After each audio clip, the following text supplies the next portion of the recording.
Faire appel à 10 000 anges, alors qu'un seul aurait pu détruire le monde. Mais il est mort pour vous et moi. C'est sur quelque chose de ce genre que je veux baser mon message de dimanche matin, si le Seigneur le veut. Sur qu'est-ce que Christ était. Alors, nous espérons que ces jeunes filles nous chanteront encore ce chant dimanche matin. Et Wheeler, je tiens vraiment à vous dire que vous avez là 2 braves petites demoiselles. Elles sont bien vêtues, son maquillage et tout. À mes yeux, elles ressemblent à des chrétiennes. Elles le montrent par leur manière de chanter et par leur conduite. Ça, c'est très bien.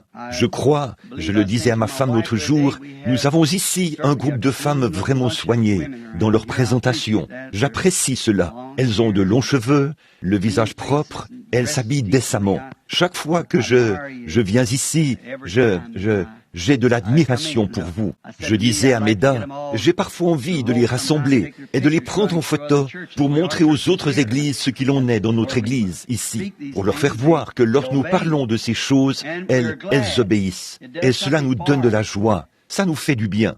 Nous savons que lorsque nous avons des requêtes, si notre cœur ne nous condamne pas, nous avons la certitude que Dieu nous a exaucés. Ce matin, un de mes amis, qui vit très loin d'ici, on l'a couché, on l'a emmené pour le soigner. C'est à peine s'il était encore en vie.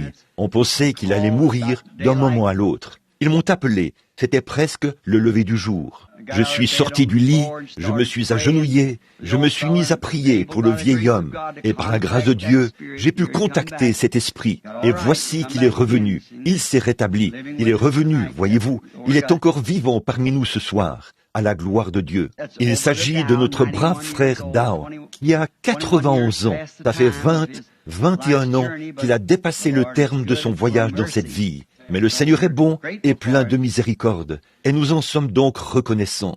Bon, frère Neville, nous jetons un coup d'œil l'un vers l'autre, et je sais que je n'ai plus qu'une petite, peut-être encore une seule réunion où je serai présent, dimanche. Et je ne veux pas écarter mon pasteur. J'aime vraiment beaucoup l'écouter prêcher. Dimanche soir, quand il a prêché, je vous le dis, après, je suis allé avec un ami au petit restaurant avec service au volant, pas loin d'ici, pour manger un sandwich. Frère Evans et sœur Evans. Et là-bas, nous sommes tombés sur frère et sœur Sothman. Frère Sothman et tous ceux qui étaient là commentaient, disant que c'était un merveilleux message. Et je vous le dis, moi je m'en suis nourri pratiquement toute la semaine. Et certains ont fait remarquer que l'autruche croit être cachée. Eh bien, c'est vrai. En fait, elle se met la tête dans le sable, mais la plus grande partie de son corps reste visible. C'est à peu près ce que nous faisons parfois. Nous essayons de nous cacher la tête derrière quelque chose. Il y a toujours, peut-être que nous sommes encore visibles. Vous savez, il voit tout ce qu'il y a en nous, vous voyez. Donc, j'ai vraiment apprécié cela. Alors, je me suis dit, eh bien, j'aimerais parler à l'église. Et j'ai pensé, eh bien, frère Neville, à l'occasion de vous parler tout le temps. Alors, quand je suis là, je viens faire un tour par ici. Je ne serai pas assez hypocrite si je ne suis pas sorti faire des visites, ni rien, pour juste rester là, à la maison, quand l'église est ouverte ici. Mon désir, c'est d'être ici, parce que je vous aime. Je vous le dis, je suis vraiment un peu le climat ici, mais hostile. Et cette région, mais hostile. Et je suis allergique à l'air qui circule ici. Aussitôt que cet air me frappe, j'attrape l'urticaire. Sur le champ, voyez, et on ne peut absolument rien y faire. Et nous ne nous sentons pas bien quand nous sommes ici, aucun de nous. Nous, c'est à peine si l'un de nous s'est vraiment senti bien depuis que nous sommes ici, parce que nous nous sommes en quelque sorte habitués à ce climat chaud. Mais bon, ce qui m'attire ici, c'est vous tous. C'est vrai. Vous tous, vous savez, on peut trouver beaucoup d'amis, et j'en suis si reconnaissant. Je pense que si je me mettais à compter tous ceux que je connais personnellement, il serait peut-être des millions dans le monde. Une fois, quelqu'un estimait que je connaissais personnellement à peu près 10 millions de personnes. Mais il y a quelque chose dans le fait d'être chez soi, d'être avec certaines personnes. C'est simplement que tout le monde vit cela. Il y a des gens qui occupent une place spéciale dans votre vie. Vous savez, c'est ce que je crois. Si ce n'était pas le cas, alors pourquoi notre femme est-elle si spéciale pour nous? Et pourquoi voyez, nous sommes notre femme, notre mari, et ainsi de suite. C'est spécial. Et vous vivez ça avec vos amis. Il y a quelque chose qui fait que vous aimez simplement être avec eux et parler avec eux. Il y a un petit quelque chose. Et je pense à ce vieux marécage où on a bâti cette petite église. En fait, avant qu'on la construise, ici, ce n'était rien d'autre qu'un étang. C'est pour ça que la route a été construite loin là-bas, pour contourner cet étang. En fait, c'est ici la propriété, et la rue est censée passer juste là, devant la porte. Mais bon, il y avait là un étang. Je me souviens du temps où j'étais venu ici pour chercher un endroit où je pouvais construire une église pour le Seigneur. Je n'étais qu'un jeune garçon, et je les ai écoutés, ce jeune homme-ci et cet autre jeune homme qui priait ici, il y a un instant, plein d'enthousiasme. Je me suis dit, vous savez, autrefois, j'étais capable de prier comme ça. C'est à peine si je reprenais mon souffle. Et puis, quand on vieillit, on ralentit un peu, vous savez, et tout. Vous continuez d'avancer, mais vous êtes en deuxième vitesse. Comme je l'ai dit à Frère Wood là-bas. Mais, et puis, ton cœur, et au bout d'un certain temps, on passe à la vitesse inférieure, quand on atteint les 70 ou 80 ans, je suppose. Mais, vous savez, vous continuez d'avancer, et tant que vous avancez, qu'y a-t-il de bien grave? Vous mettez juste un peu plus de temps pour y arriver. Je me souviens que je priais, et juste ici, au milieu des mauvaises herbes, juste ici où se trouve maintenant cette chair, à peu près ici où elle se trouve, c'est là que j'ai planté un petit jalon pour marquer l'endroit où je savais qu'il fallait placer la chair. C'est le Seigneur Dieu qui m'a donné cet endroit. Oui, monsieur. Alors, juste là, dans la pierre angulaire, se trouve mon témoignage, une vision que j'avais eue le matin où j'avais posé cette pierre. En fait, à l'époque, j'avais du mal à comprendre cela. Ça disait, ceci n'est pas ton tabernacle, fais plutôt l'œuvre d'un évangéliste, avait-il dit. Je regardais et je voyais le monde entier, là, sous le ciel bleu, et les gens qui venaient de partout. C'est là, dans la pierre angulaire. Bien que la vision le disait, j'étais bien loin de m'imaginer que cela arriverait. Mais ça ne faillit jamais. Cela arrivera de toute façon. J'ai eu beaucoup d'entretiens cette semaine, parce que dimanche, la bienveillante présence du Seigneur est descendue. J'étais censé partir lundi. Nous n'avons pas encore pris de vacances. Je parle des enfants. Mes vacances, je les prends plus tard, un peu plus tard. Mais ce que je veux, c'est d'emmener les enfants pour que nous passions un peu de temps ensemble. Là, c'est bientôt le temps pour eux de retourner à l'école. Alors je me suis dit que cette semaine, ce serait le bon moment. Comme je dois être à Chicago la semaine prochaine, à cette série de réunions qui se tiendra là-bas.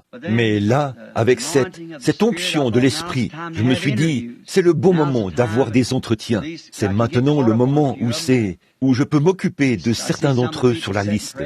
Et je vois là certaines des personnes que j'ai reçues dans la pièce. Elles savent si le Seigneur était avec nous ou pas. C'est étrange que pour tous ces gens, à l'exception d'une certaine femme que Billy a fait entrer pour combler une période libre, pour un entretien juste avant, une dame de Louisville, qui était ici avec sa petite fille. Je pense qu'elles sont en fait membres de l'Église de Dieu de Louisville, ou quelque chose comme ça. Mais chacun de ceux qui sont venus, avant que je quitte la maison, le Saint-Esprit m'a dit qui serait là et ce qu'ils allaient demander.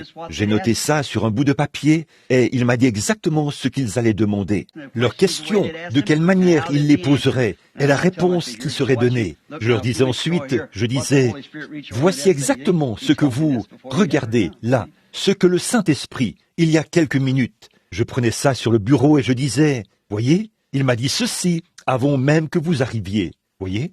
Mais voilà, pendant que j'étais à la maison, qui serait là, de quoi il serait question, quelle serait leur attitude et tous les détails, avant même que je quitte la maison. Il m'est déjà arrivé, et bien des fois, pendant que je venais sur la route en priant, de voir la ligne de prière défiler devant moi. Et de savoir le nom de chaque personne qui allait passer dans la ligne de prière, avant même que j'arrive ici, c'est vrai, et de savoir même à quel endroit les gens seraient assis dans l'église, et comment ils seraient habillés, et quel aspect ils auraient. On ne dit pas tout ça aux gens.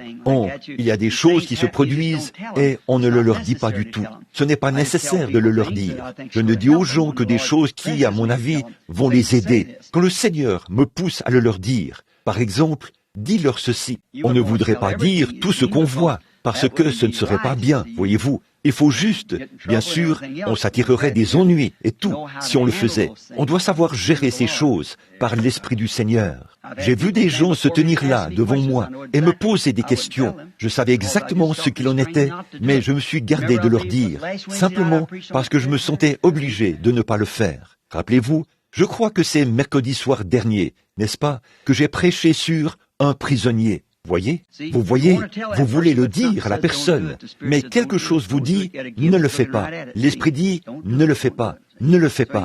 Et pourtant le don vous fait voir cela très clairement, voyez, ne le fais pas, ne le fais pas. Vous voyez, vous feriez donc mieux de ne pas le faire. Sinon, vous aurez des ennuis avec Dieu. Bon, nous ne venons pas ici ce soir juste pour être ici. Ce que nous voulons, c'est entendre la parole du Seigneur. Vous avez prié et nous avons passé de merveilleux moments. Quand je viens ici, je sais que j'apporte juste mon petit carnet où je note mes sujets, puisqu'il y a des fois, Frère Neville est si bienveillant, il me demande sans cesse, ça te dirait de faire ceci, ou de faire cela, ou de prêcher, et je jette un coup d'œil là-dedans, jusqu'à ce que je trouve un sujet quelconque, et je pars de là, et je suis certain, soyez certain, dimanche, on ne sait jamais, on ne peut pas déterminer d'avance. Voyez-vous, il m'est arrivé de venir ici avec en tête un sujet dont j'allais parler. Et une fois ici, ça change totalement. Et il m'est arrivé de noter des écritures en me disant, je vais prêcher sur ce sujet et je vais utiliser ces passages des écritures. Et au fur et à mesure que cela vient, je vais dire ceci, cela ou autre chose. Disons par exemple que j'ai noté 1 Corinthiens 5, 15, 2 Corinthiens 7, 1, Matthieu 28, 16, et ainsi de suite. Et que j'ai écrit tout cela ici, comme ceci, que j'ai noté tous ces passages de l'Écriture. Et je jette un coup d'œil là, et je sais ce que dit ce passage de l'Écriture. Parfois, je n'y touche même pas. Je parle d'un tout autre sujet complètement différent. Nous ne savons pas à l'avance, c'est tout. Ainsi donc, si le Seigneur le veut, pour terminer cette petite série de réunions depuis que je suis ici, je veux traiter dimanche matin d'un sujet très important. Alors, venez tôt et soyez prêts à rentrer un peu tard, peut-être vers 14 heures. Ou quelque chose de ce genre.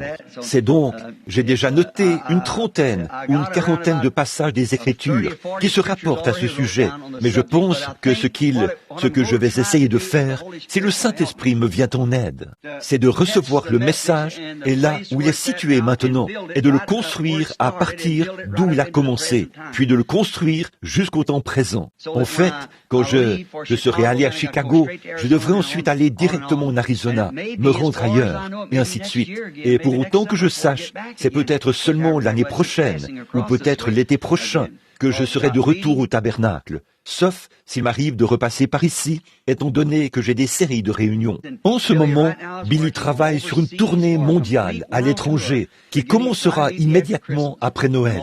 Mon agenda est chargé jusque vers décembre. Et peut-être que je serai à Dallas la première semaine de décembre. Et puis en janvier, nous voulons commencer une tournée mondiale, faire le tour complet d'un bout à l'autre. C'est là-dessus que nous travaillons maintenant, pour voir où le Seigneur nous conduira. Et je suis tellement reconnaissant envers les gens et les ministres, au vu de tout ce que je dis contre leur dénomination et ce genre de choses. Vous savez, dans les livres qu'on a là derrière en ce moment, Frère Roy Borders s'occupe des invitations. Et depuis Noël, depuis le jour de l'an, on a reçu plus d'1 millier d'invitations du monde entier. Oui, 1000 invitations ont été reçues là derrière. De tous ces endroits, le Seigneur doit m'indiquer où aller et quoi faire.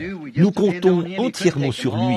Il est impossible d'honorer toutes ces invitations. On ne pourrait répondre à plus de 8 ou 10 de ces invitations au cours d'un seul été, même s'il le fallait, en un complet, à moins de passer juste un soir ici et un soir là. Et les gens veulent que vous soyez là pendant 2 semaines, 3 semaines, et ainsi de suite, ou le plus longtemps possible. Ou certains disent, aussi longtemps que le Seigneur vous conduira, et ce genre de choses. Vous ne savez donc pas exactement par où commencer, ni quoi faire. Alors, nous confions tout cela au Seigneur et nous disons, eh bien, Père Céleste, dis-nous ce que nous devons faire. Aidez-moi dans la prière à ce sujet. Voyez, aidez-moi dans la prière pour que nous puissions régler tout cela. Je me suis dit que comme nous avons eu le service de guérison dimanche dernier, il serait bien que ce dimanche-ci, nous apportions un enseignement où nous ferons ressortir cela pour montrer le temps dans lequel nous sommes, où nous en sommes, ce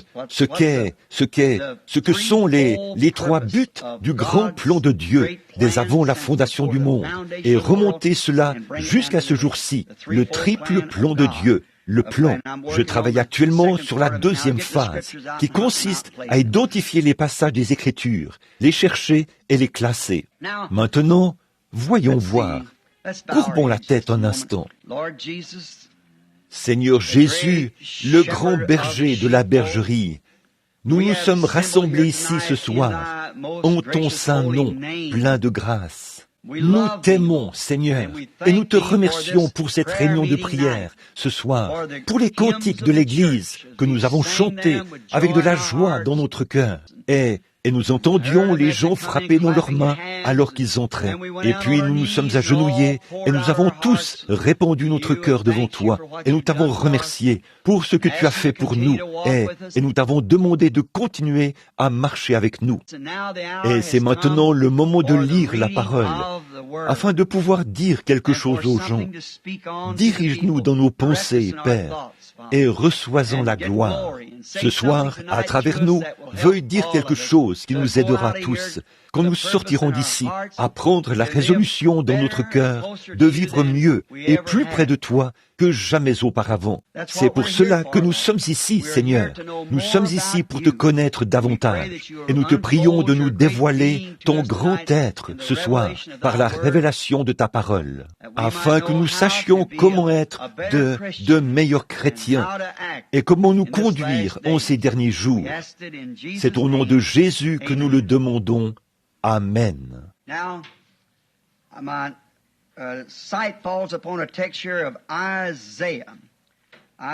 Bon, mes yeux sont tombés là, sur un passage d'Ésaïe, Ésaïe 38. Lisons dans Ésaïe 38. En ce temps-là, Ézéchias fut malade à la mort. Le prophète Ésaïe, fils d'Amoz, vint auprès de lui et lui dit, « Ainsi parle l'Éternel, donne tes ordres à ta maison, car tu vas mourir, et tu ne vivras plus. » Ézéchias tourna son visage vers le mur et fit cette prière à l'Éternel. « Ô Éternel, souviens-toi de moi, que j'ai marché devant ta face avec fidélité et intégrité de cœur, et que j'ai fait ce qui est bien à tes yeux. » Et Ézéchias répandit d'abondantes larmes. Puis la parole de l'Éternel fut adressée à Ésaïe en ces mots. « Va et dis à Ézéchias, ainsi parle l'Éternel, le Dieu de David, ton père. J'ai entendu ta prière, j'ai vu tes larmes. Voici, j'ajouterai à tes jours 15 années. » Que le Seigneur ajoute ses bénédictions à cette lecture. À mon avis, c'est un sujet très important pour un bref message comme celui-ci.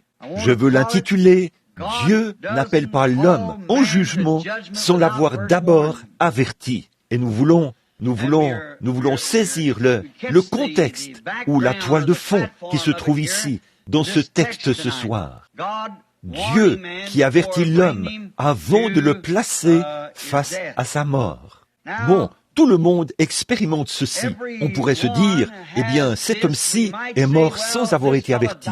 Non, non, non. Jamais Dieu, vous ne savez pas ce qu'il y avait dans le cœur de cet homme. Vous ne savez pas ce qui s'est passé dans sa vie. Voyez, Dieu ne met jamais un homme face à sa mort sans l'avoir d'abord averti, sans le lui avoir dit. C'est quelque chose, une préparation. Dieu est souverain et il frappe au cœur de chaque homme pour lui donner l'occasion de venir. Bon, il pourrait ignorer cet avertissement et le rejeter et secouer la tête devant cela et s'en aller en disant « Bof, c'est juste un drôle de sentiment. ça va me passer. Mais c'était tout de même Dieu. C'était Dieu qui lui parlait.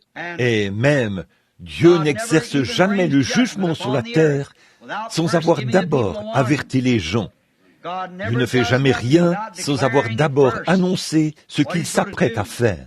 Et il donne aux gens le choix, de sorte que vous pouvez faire le bien ou le mal. C'est ça, voyez. Dieu ne peut jamais changer sa nature.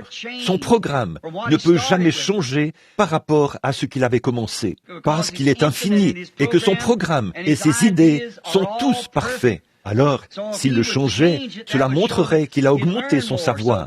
Donc, puisqu'il est infini, il ne peut pas augmenter son savoir. Sa première décision est toujours parfaite, et rien ne peut jamais changer cela. Voyez, Dieu, avant même que l'homme soit mis et eu l'occasion de faire le mal, Dieu l'a conçu de sorte qu'il est libre d'accepter ou de refuser. Il est libre de recevoir ou non.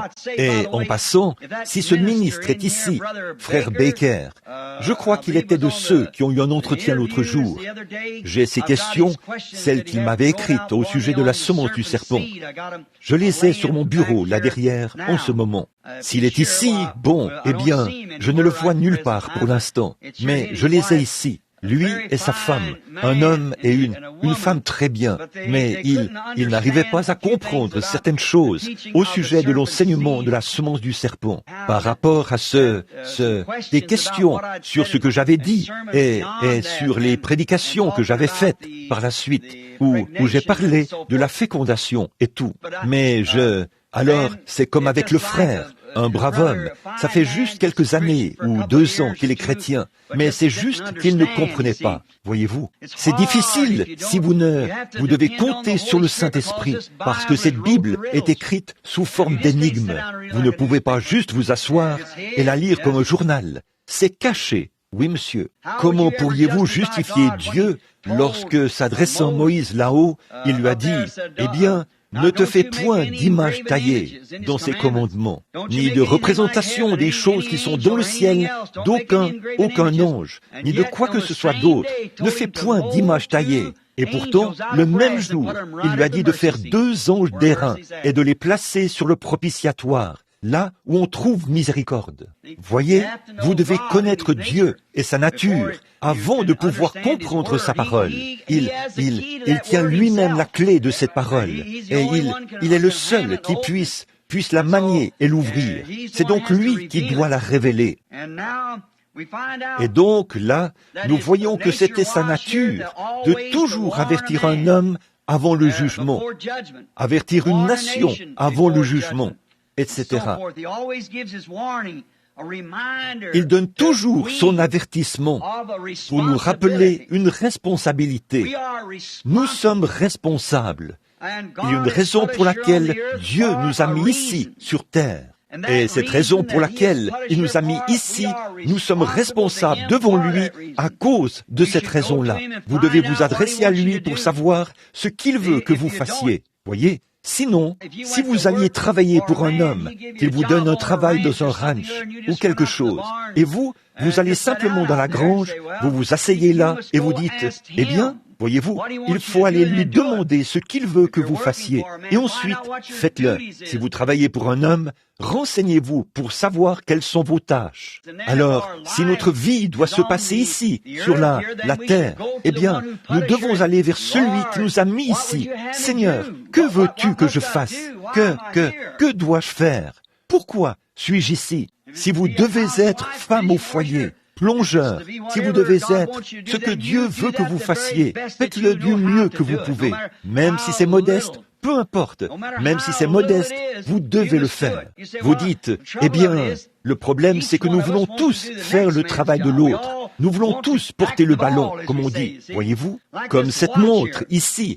Bon, chaque petit mouvement dans cette montre a sa place. Or, toutes les parties ne peuvent pas être les aiguilles. Maintenant, je regarde seulement les aiguilles pour voir l'heure qu'il est. Mais si l'un des petits rouages qui sont à l'intérieur ne fonctionne plus, elle ne donnera pas l'heure exacte. Et c'est pareil pour les gens. Nous tous, le corps de Christ doit être dans sa position, en harmonie. Voyez? Et ainsi, nous pouvons regarder autour et voir l'heure qu'il est. voyez. C'est alors que le monde regarde pour voir ce qu'il en est, voyez. Mais il vous observe, et si vous n'êtes qu'un petit ressort spiral, un ressort moteur, ou quoi que vous soyez, faites vraiment ce travail du mieux que vous pouvez. Donc, parce que nous avons une responsabilité pour laquelle nous devrons un jour rendre des comptes à Dieu. Tous les hommes qui sont venus sur la face de la terre ont à rendre des comptes à Dieu pour une responsabilité. Et pour beaucoup d'entre nous, une administration dont nous aurons à répondre. Nous, cette responsabilité est une administration que Dieu nous a confiée, peu m'importe ce que c'est. Comme je l'ai dit il y a quelques instants, une femme au foyer. Alors, soyez une véritable femme au foyer. C'est vrai, s'il s'agit d'être fermier, soyez un véritable fermier. Peu importe ce que Dieu vous a mandaté de faire, vous en êtes l'administrateur et vous devrez rendre des comptes à Dieu pour cela. Parce qu'il faut toutes ces choses pour le faire. Il avait été dit à Ézéchias de mettre sa vie en ordre et de se préparer parce qu'il allait rencontrer son Créateur. Or, Ézéchias était un roi, un grand homme. Avez-vous remarqué sa supplication ici? Seigneur, je te supplie d'avoir égard à moi. J'ai marché devant toi avec intégrité de cœur. Quel témoignage que cela pour nous aujourd'hui. Et cela devrait l'être. Un homme qui marche devant Dieu. Même la sentence de mort avait été prononcée contre cet homme. Et Dieu a quand même changé d'avis à son sujet. Parce qu'Ézéchias avait l'intention de faire quelque chose. Et Dieu a dit qu'il nous donnerait ce que notre cœur désire. L'heure avait sonné pour Ézéchias. Il avait un cancer ou quelque chose de ce genre. Et en ce temps-là, on appelait cela un ulcère. Mais nous savons qu'en général, les ulcères ne tuent pas. On en guérit. Mais c'était peut-être un cancer qui se présentait comme un ulcère. Et Dieu s'est adressé à Ésaïe en ces termes. Monte là-haut et dis-lui qu'il va mourir.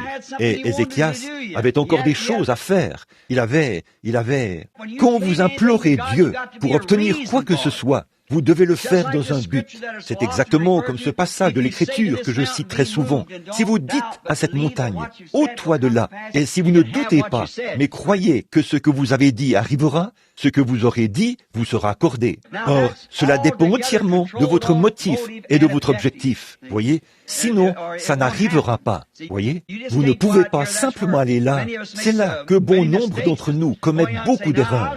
Le fait d'aller là et dire, bon, je vais vous montrer que j'ai la foi pour faire ceci. Là, vous avez tort pour commencer. Dieu ne vous confie pas des dons juste pour que vous vous en serviez comme d'un jouet. Comme je le disais il y a un instant, il ne vous fait pas voir des visions juste pour vous amuser. On ne s'amuse pas avec ça. C'est sacré.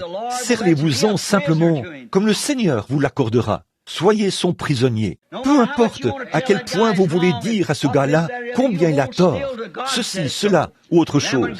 Restez tranquille jusqu'à ce que Dieu le dise.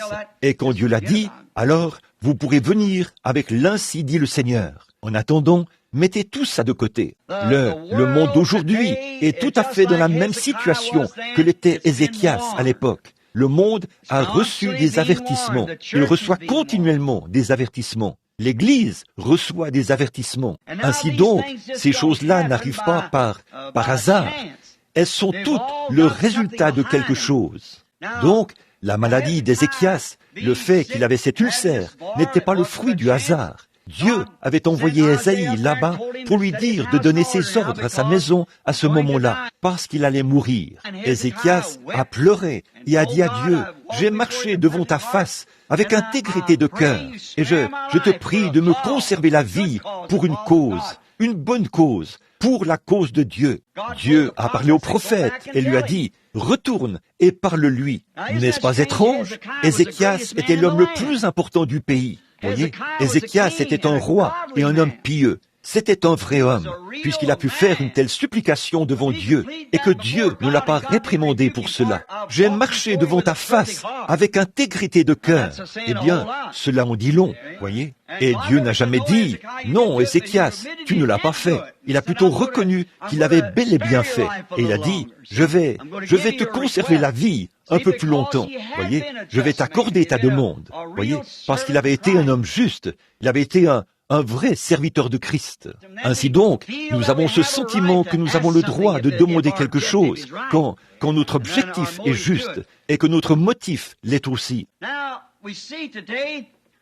Or, nous voyons aujourd'hui que depuis de nombreuses années, je dirais depuis 15 ans, voire plus, un avertissement a continuellement été lancé d'un bout à l'autre du pays. Repentez-vous, sinon vous périrez. Remarquez, aujourd'hui je parlais à ma femme, tôt ce matin, et tôt, au petit déjeuner, nous étions là, à table, à causer avant que je parte. J'ai dit, ma femme, elle parlait de Billy Graham et de sa femme, et disait combien ils essayent de vivre dans la simplicité et tout. J'ai dit, voilà un vrai serviteur, quelqu'un qui ne cherche pas. Pourtant, c'est un homme qui gagne peut-être 2 ou 3 millions de dollars par an, dont ses compagnes, mais il ne les prend pas. C'est à sa fondation qu'on verse cela, et on réinvestit cela dans l'œuvre, dans les émissions et tout. Quant à Billy, il reçoit environ 25 000 dollars par année. Elle a dit, comment arriverait-il à dépenser 25 000 dollars par année? J'ai dit, il prend juste ce qu'il lui faut, c'est tout. Il a une maison à payer et tout. J'ai continué et j'ai dit, j'ai beaucoup de respect pour Billy Graham. Et je dis, parce qu'il a un message, et ce message, c'est la repentance. Et je vous le dis, à ma connaissance, il n'y a personne dans ce pays aujourd'hui que Dieu a utilisé pour répandre ce message comme Billy Graham. Oh, il est maître de ce sujet et il se tient simplement là. Et je vous le dis, il appelle vraiment ses politiciens et ses membres d'église à la repentance. Mais il ne va pas plus loin. Et il y a aussi frère Oral Roberts, un autre grand serviteur du Seigneur. Il n'y a personne là-dehors qui soit comparable à Oral Roberts. Cette ténacité de bulldog avec laquelle il chasse les mauvais esprits en invoquant le nom du Seigneur. Et ces petites sensations et tout, au sujet de la guérison divine. C'est tout à fait juste. Il y a un messager pour les pentecôtistes. Il y a un messager pour l'Église du monde dénominationnel, voyez, et pour le monde froid. Et maintenant, quand on regarde notre humble petit ministère, voici Jésus-Christ, le même hier, aujourd'hui et éternellement. Vous voyez, qu'est-ce que ça fait? Ça appelle le groupe de l'épouse. Vous voyez, son appel s'adresse aux gens de ces deux groupes. Cela fait sortir une roue de la roue. Vous voyez ce que je veux dire? Ainsi donc, Dieu confirme ce message que Billy Graham prêche. Dieu guérit les malades par les prières d'Oral Roberts. Et Dieu produit les choses que Jésus prouve que Jésus-Christ est le même hier, aujourd'hui et éternellement. Et cela appelle ces choses ce sont des messages de l'heure. Et l'appel lancé dans chacun de ces messages, c'est « Repentez-vous, sinon vous périrez ». C'est vrai, repentez-vous, sinon vous périrez. Il n'y a plus d'espoir. C'en est terminé. Le monde a été averti de sa venue. Chacun de ces messages parle et avertit de la venue du Seigneur Jésus, à la fois à l'Église dénominationnelle. Souvenez-vous, avec Dieu, les choses vont toujours par 3, comme Père, Fils et Saint-Esprit. La justification, la sanctification, le baptême du Saint-Esprit. Ainsi de suite. Avec lui, les choses vont par 3. Or, Dieu est dans ce message de repentance qui est adressé à l'Église dénominationnelle. Dieu est dans ce message de guérison divine qui est adressé à l'Église pentecôtiste. Dieu est dans le message qui est adressé à l'épouse. Voyez, nous voyons donc que tous ces appels, un à ceci, ceci à cela, et cela à cela, c'est Dieu qui appelle l'Église à sortir du monde. L'appel de l'Église à sortir de l'Église dénominationnelle pour aller chez les pentecôtistes, et l'appel de l'épouse à sortir des pentecôtistes. Voyez, c'est comme Luther, puis Wesley et maintenant.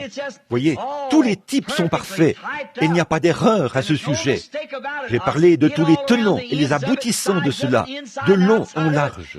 Je l'ai prouvé par l'Écriture et j'en ai donné la chronologie. Et nous savons sans l'ombre d'un doute que c'est la vérité absolue. Voyez, il n'y a pas d'erreur.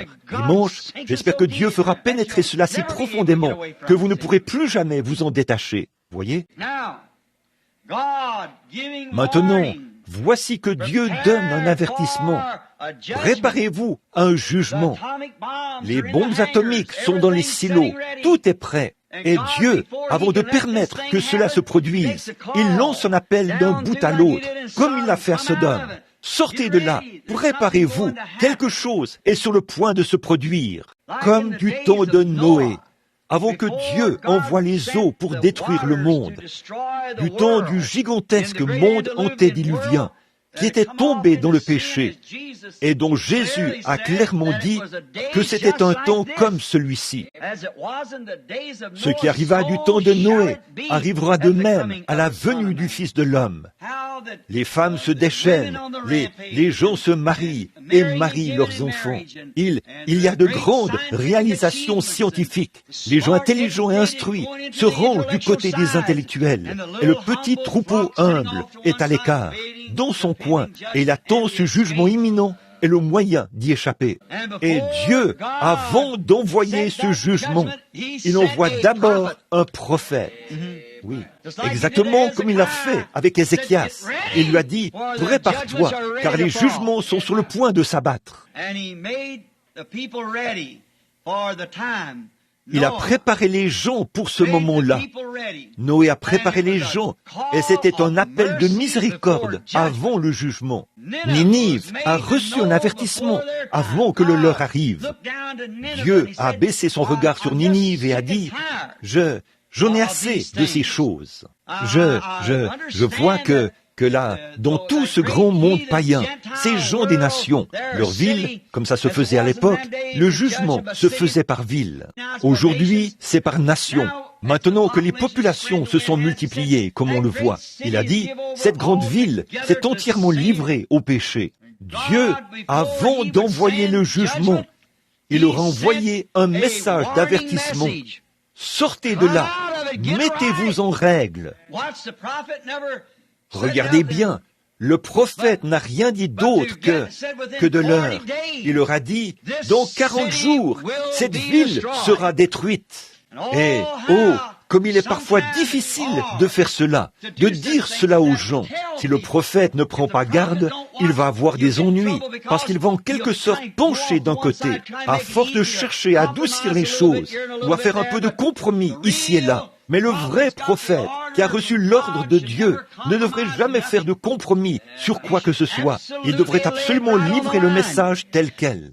C'est pour ça qu'il a tant utilisé l'esprit d'Élie, voyez-vous, parce que cet esprit a toujours exécuté ses ordres. Voyez-vous, vous voyez, il a toujours transmis ses ordres à la lettre. Et cela a toujours été « revenez à la parole ». Voyez, il a toujours été question de les ramener à la parole. Maintenant, nous voyons que Ninive était dans le péché. Et le prophète hésitait, parce que c'était un monde païen, voyez. C'était une nation païenne, un peuple des nations, pas le sien. Ces gens-là n'étaient pas des Hébreux, c'étaient des gens des nations. Ninive était un grand port maritime et commercial, avec de grandes industries de pêche. Ces gens-là vivaient de la pêche. Et ce pays-là devait être un grand lieu de péché. L'argent y coulait à flot. Et là où l'argent abonde, et que les gens sont tournés vers les idées populaires du moment, le péché s'installe toujours. Et la violence aussi. Dieu en avait assez. Il avait donc un prophète dans le pays. Et il a dit à son prophète, « Descends là-bas à Ninive, proclame et dis ceci, dans 40 jours, cette ville sera détruite. » Bon, là, Jonas s'est dit, « Il me semble que je pourrais avoir quelques ennuis. » Aussi voulait-il en être certain davantage. Il s'est donc dit qu'il ferait mieux de prendre de petites vacances et de se rendre à Tarsis. Et nous voyons que il ne restait plus que 40 jours. Voyez, le message est donc urgent. L'heure est proche. Ne perdez pas votre temps à faire autre chose, à acquérir une licence en lettres ou à faire des découvertes. L'heure est proche. C'est ce qui ne va pas chez les gens aujourd'hui. Nous essayons de construire de grandes écoles et d'avoir de grandes choses de ce genre, alors que la miséricorde, oh là là, si nous prêchons la venue du Seigneur, qu'avons-nous besoin d'écoles? Ce qu'il nous faut, c'est la repentance envers Dieu. Voyez, comme Hudson Taylor l'a dit aux jeunes missionnaires, il a dit, ou un jeune Chinois qui était venu le voir, et lui avait dit, « Monsieur Taylor, avait-il dit, le Seigneur Jésus m'a rempli de son esprit. » Il a ajouté, « Je suis si heureux. » Il a dit, « Devrais-je aller étudier pendant 10 années afin d'obtenir des diplômes et tout ?» Il lui a dit, « Fiston, n'attends pas d'obtenir des diplômes. Si la chandelle est allumée, va l'annoncer, n'attends pas d'avoir de diplôme. Non, avant d'avoir obtenu tes diplômes, ta chandelle sera à moitié consumée. Disons, du moment où elle est allumée, si vous ne savez rien d'autre, Dites simplement comment elle a été allumée.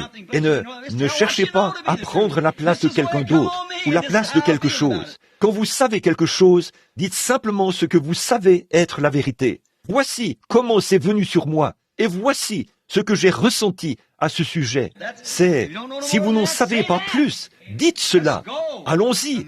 Le message est urgent. L'heure est proche. Et si Ésaïe avait dit, bon, je vais d'abord attendre pour voir comment il se porte avec ses pulsaires. Vous voyez, pour voir comment cela. Vous voyez, Dieu lui a dit, monte là-bas et dis-le lui tout de suite. Vous voyez? Et il a dit à Jonas d'y aller. Oh là là! Et quand il se retrouvait sur cet océan, en haute mer, et que le navire est resté bloqué dans la tempête, alors qu'ils avaient hissé la voile, et qu'ils ne faisaient que tourner en rond, ils se demandaient ce qui n'allait pas. Mais ils n'arrivaient pas à comprendre.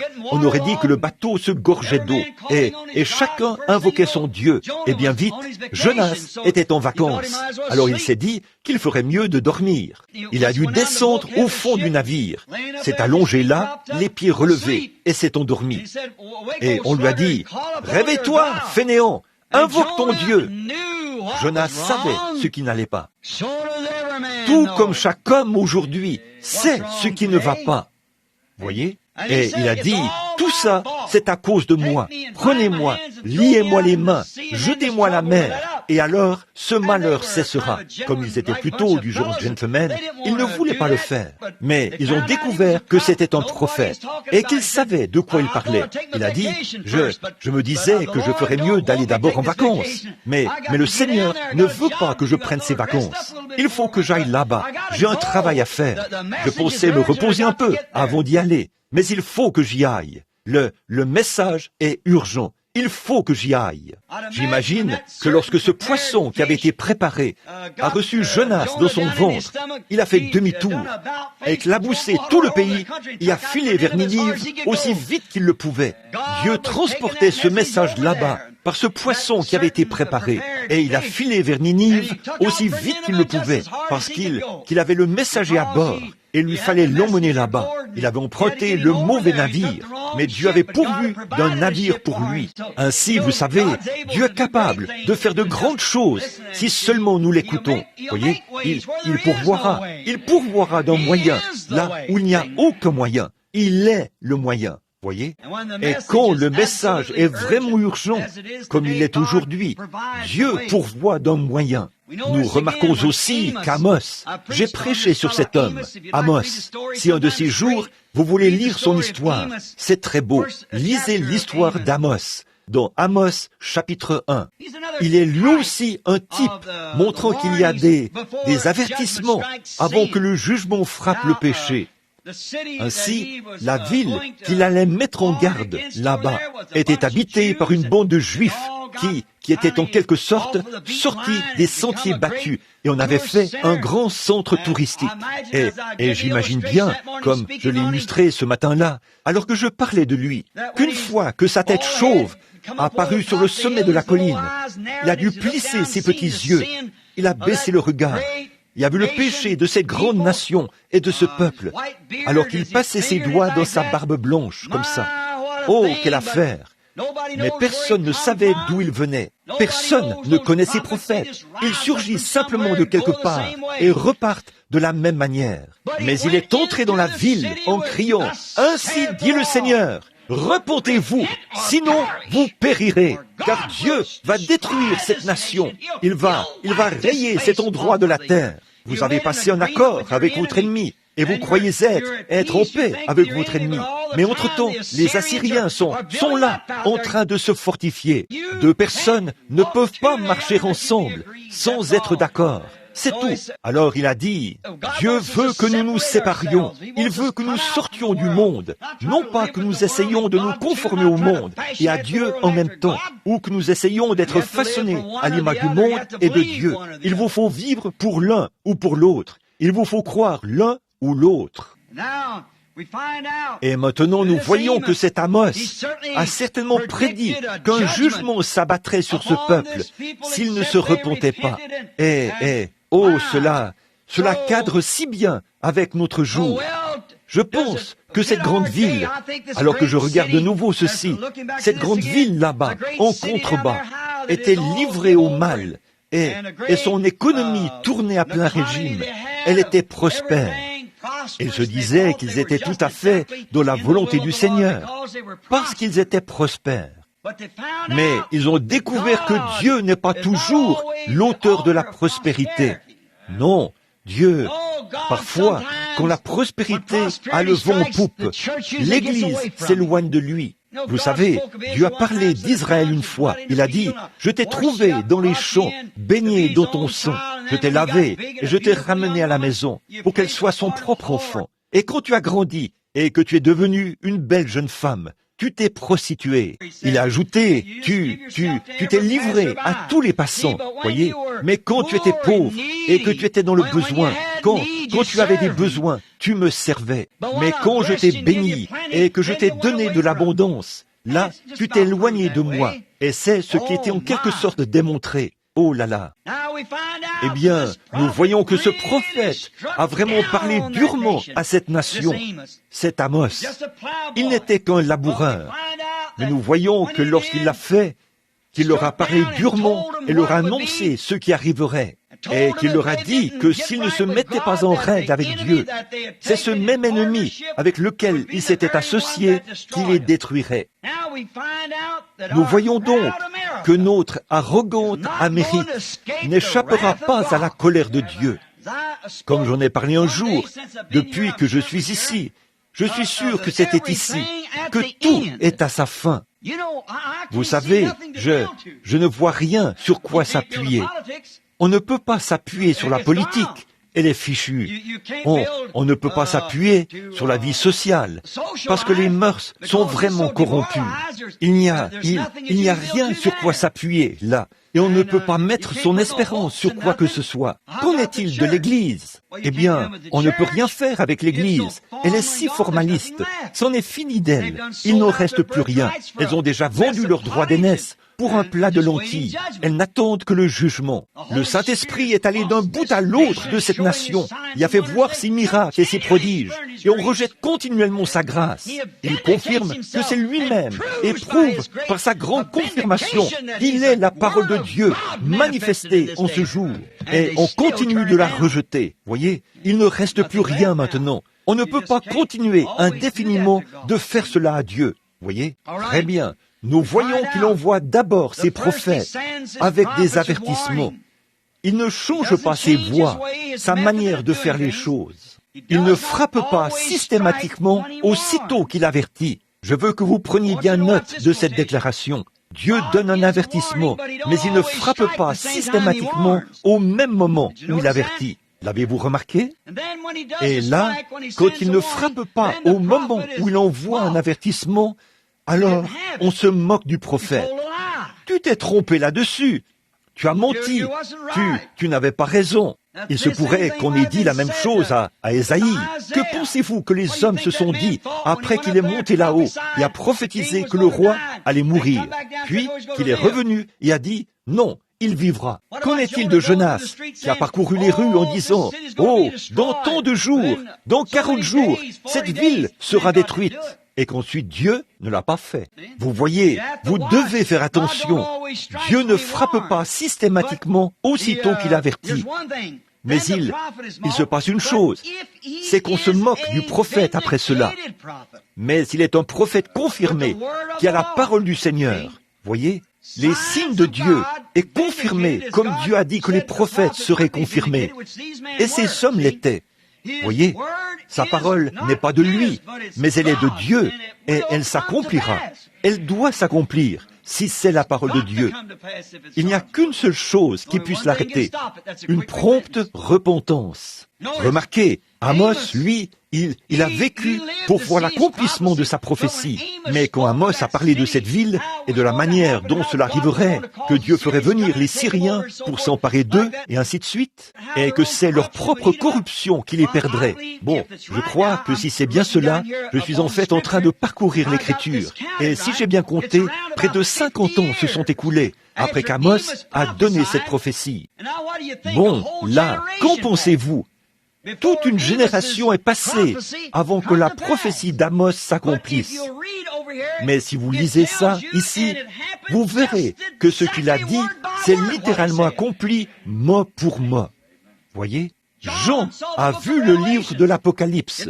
Ça ne s'est pas du tout accompli en son temps, mais nous voyons cela s'accomplir à la lettre. Voyez, Daniel a prophétisé pour l'époque, pour son époque, et pour les époques qui suivent, jusqu'à la fin. Il n'a pas vécu pour en voir l'accomplissement. Il a dit, va, Daniel, tiens secret le livre, et ferme le livre, et tu te reposeras au milieu de ton héritage. Mais en ce jour-là, tu seras debout. Voyez? Maintenant, voyez-vous, on n'est pas toujours, Dieu frappe dès qu'il prophétise. La prophétie d'Amos, comme je l'ai dit, c'est 50 ans plus tard qu'elle s'est accomplie. Mais elle s'est bel et bien accomplie. Ainsi donc, le prophète est de la Bible, un vrai, un authentique prophète. C'est quelqu'un de spécial. Pas spécial parce qu'il est différent de qui que ce soit d'autre, mais c'est qu'il a un travail spécial, voyez, et comme il a une commission spéciale, il doit être spécial, un peu à part des autres, pour pouvoir le faire. C'est comme Dieu qui compare ses prophètes à un aigle. Bon, un aigle est un oiseau spécial. C'est juste un oiseau, mais c'est un oiseau spécial. Il peut voler plus haut que les autres oiseaux. Il peut voir plus loin que les autres oiseaux. Et pour qu'il puisse monter si haut, il faut qu'il soit bâti de sorte à pouvoir monter très haut. Et à quoi cela lui servirait-il de monter là-haut s'il ne peut pas voir ce qu'il fait après y être monté? Voyez, il doit donc être un oiseau spécialement conçu. Voyez, il fait en quelque sorte partie de la race des faucons. C'est un éventreur avec son bec. Et il mange beaucoup d'entre eux sont des charognards. Il existe une 40aine d'espèces d'aigles. Mais voyez-vous, dans l'Église, il y a le pasteur. Et ce pasteur est une personne spéciale. Il est bâti de façon à supporter les mécontentements des gens. Il est un porteur de fardeau. Il est le bœuf de l'équipe. C'est un homme qui peut s'asseoir quand quelqu'un a quelque chose contre quelqu'un d'autre. Il peut s'asseoir avec les deux familles, sans prendre parti pour l'une ou l'autre, raisonner la chose et les amener à se réconcilier en douceur. Voyez, c'est un pasteur. Il sait comment régler les situations. L'évangéliste est un homme spécial. C'est un homme qui brûle comme une boule de feu. Il va dans une ville, prêche son message, puis sort de là et va ailleurs. Voyez, c'est un homme spécial. L'enseignant est un homme spécial. Il entre dans l'onction de l'Esprit et il est capable de prendre les éléments de la parole et de les faire concorder par le Saint-Esprit. Et ni le pasteur, ni l'évangéliste ne peut se comparer à lui. Puis nous voyons que l'apôtre est un homme spécial. Il est quelqu'un qui met les choses en ordre. C'est un homme que Dieu envoie pour mettre les choses en ordre. Le prophète est un homme spécial. Un prophète est un homme à qui vient la parole du Seigneur. Parce que le prophète est ainsi conçu, sa vie, que son subconscient et sa conscience sont si rapprochés qu'il n'a pas besoin de s'endormir pour avoir un songe. Il le voit tout en étant éveillé. Voyez, là, c'est quelque chose que Dieu doit faire. Voyez-vous, il voit ce qui se passe.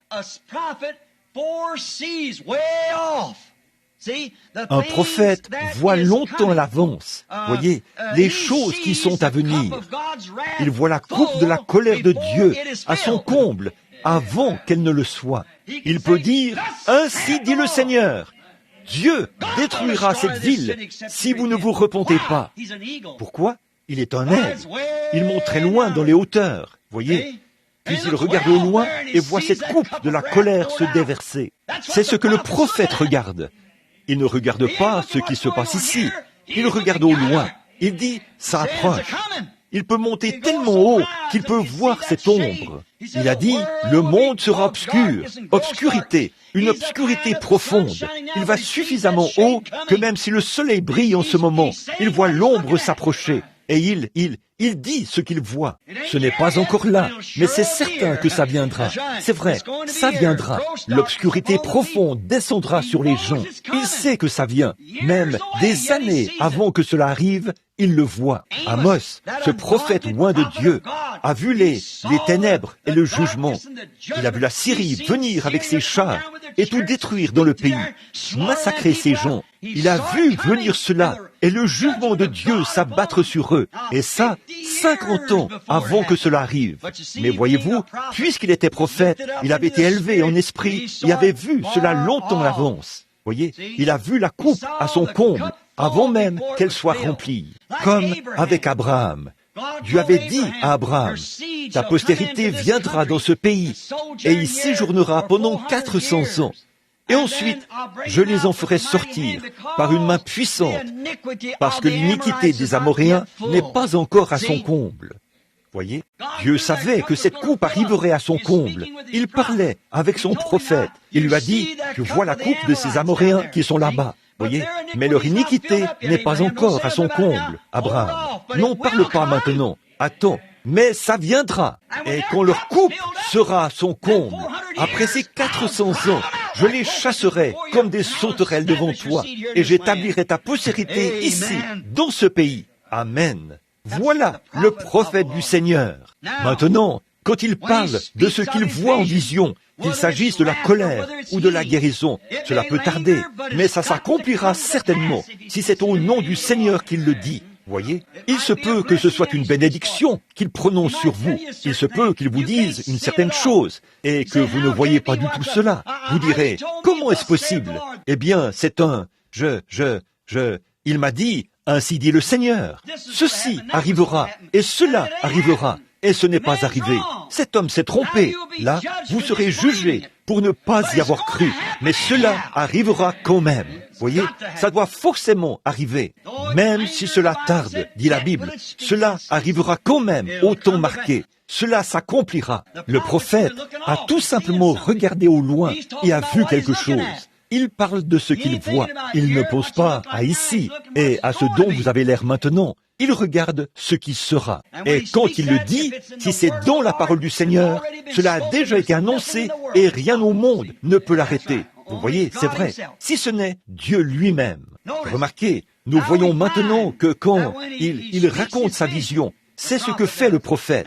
Bon, parfois, il annonce des choses agréables. Il annonce votre guérison. Très bien. Vous pourriez vous dire, ça ne peut pas du tout arriver. Je ne me sens pas mieux. Alors, qu'est-ce que cela fait? Cela fait simplement que les jugements de Dieu s'abattent sur vous. C'est vrai. Voyez, Jésus a promis de vous sauver si vous y croyez.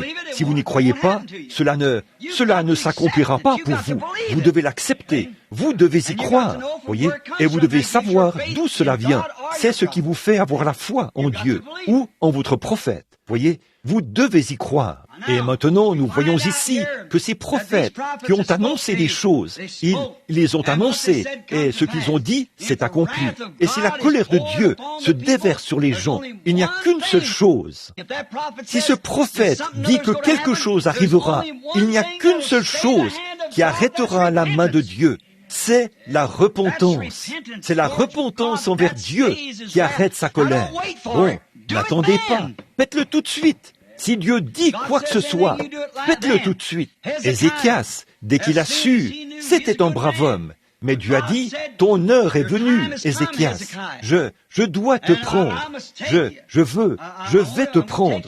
Donne tes ordres à ta maison. Et il a dit, il me faudrait 15 années pour le faire, Seigneur. Voyez? Eh bien, c'est toi. Je sais que je m'en vais, mais il me faudra 15 années pour donner mes ordres à ma maison. Je ne peux pas le faire maintenant. Je n'ai pas assez de temps pour le faire. Je ne peux tout simplement pas arriver à le faire. Seigneur, accorde-moi de vivre encore 15 années pour que je puisse le faire. Je ne peux pas mettre ma maison. Voyez, la commission de Dieu, c'était « donne tes ordres à ta maison ». Et Ézéchias a dit « il m'est impossible de le faire cette année.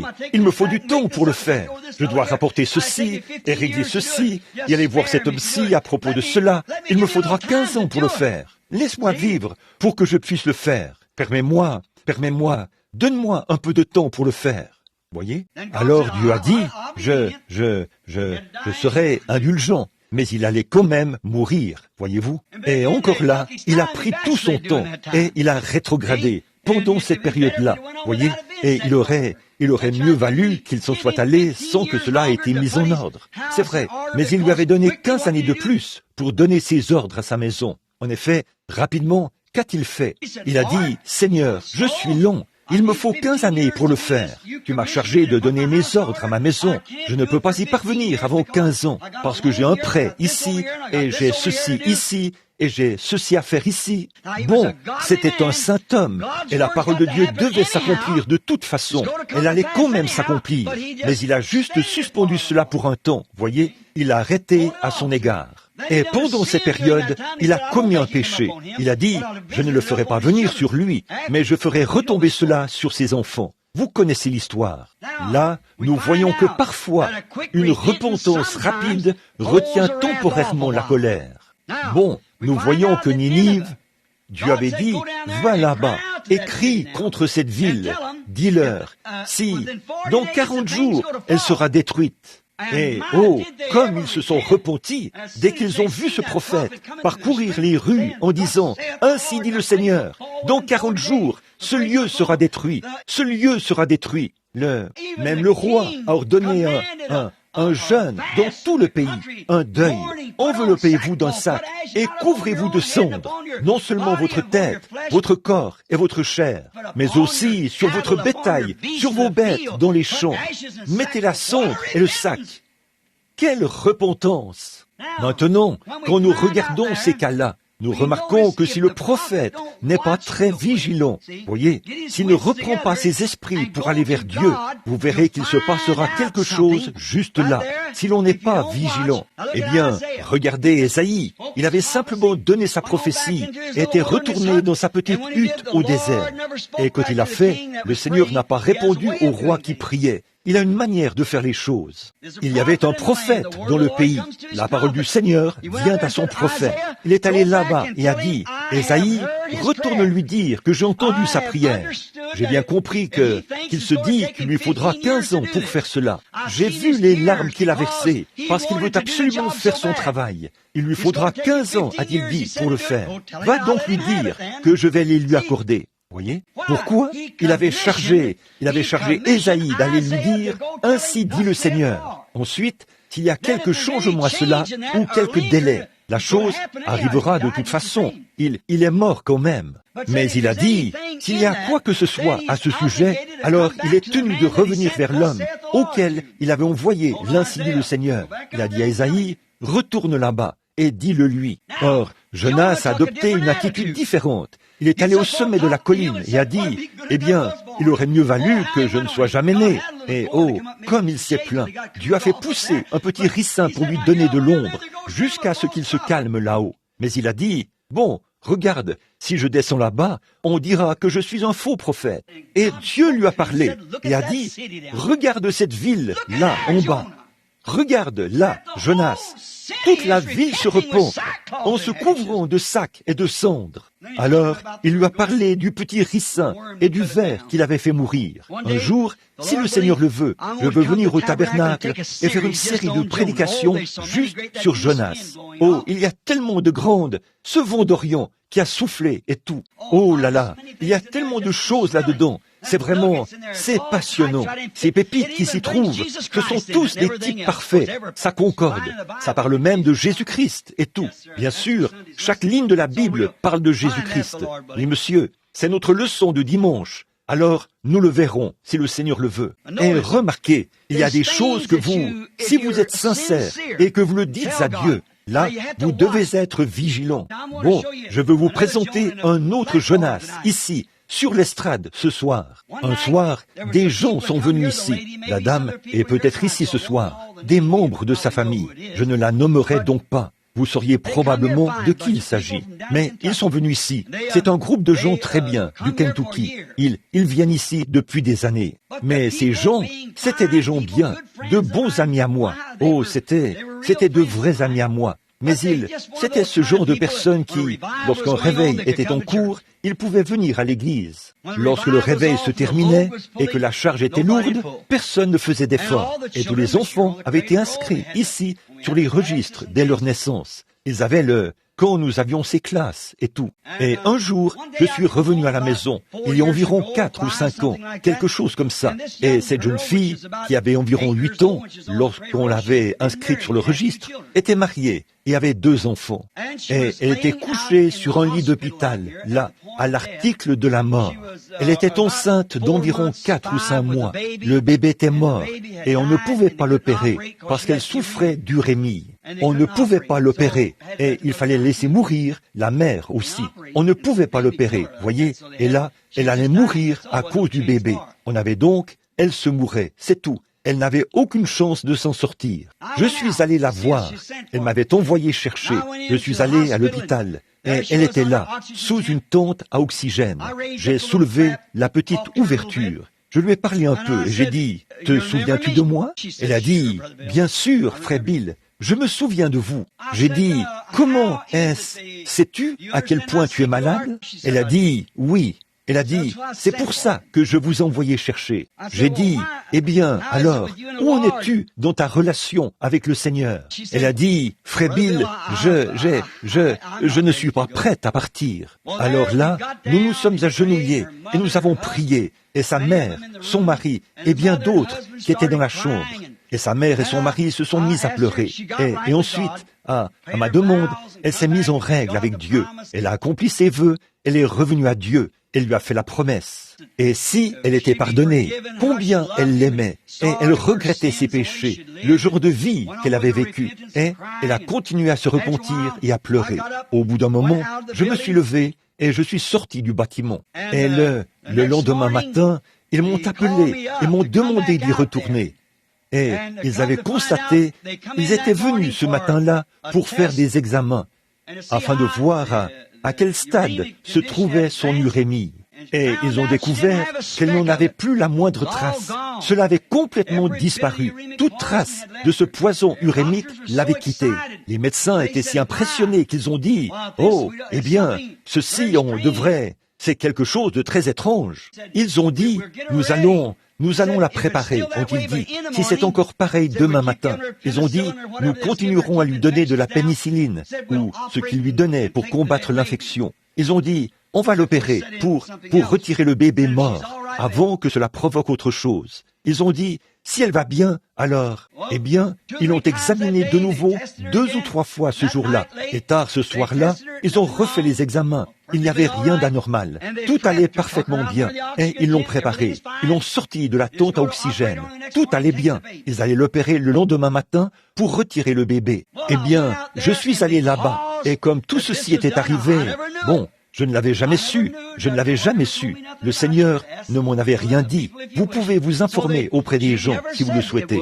Alors il n'avait pas dit que cela arriverait. Mais, oh là là, de voir une chose pareille.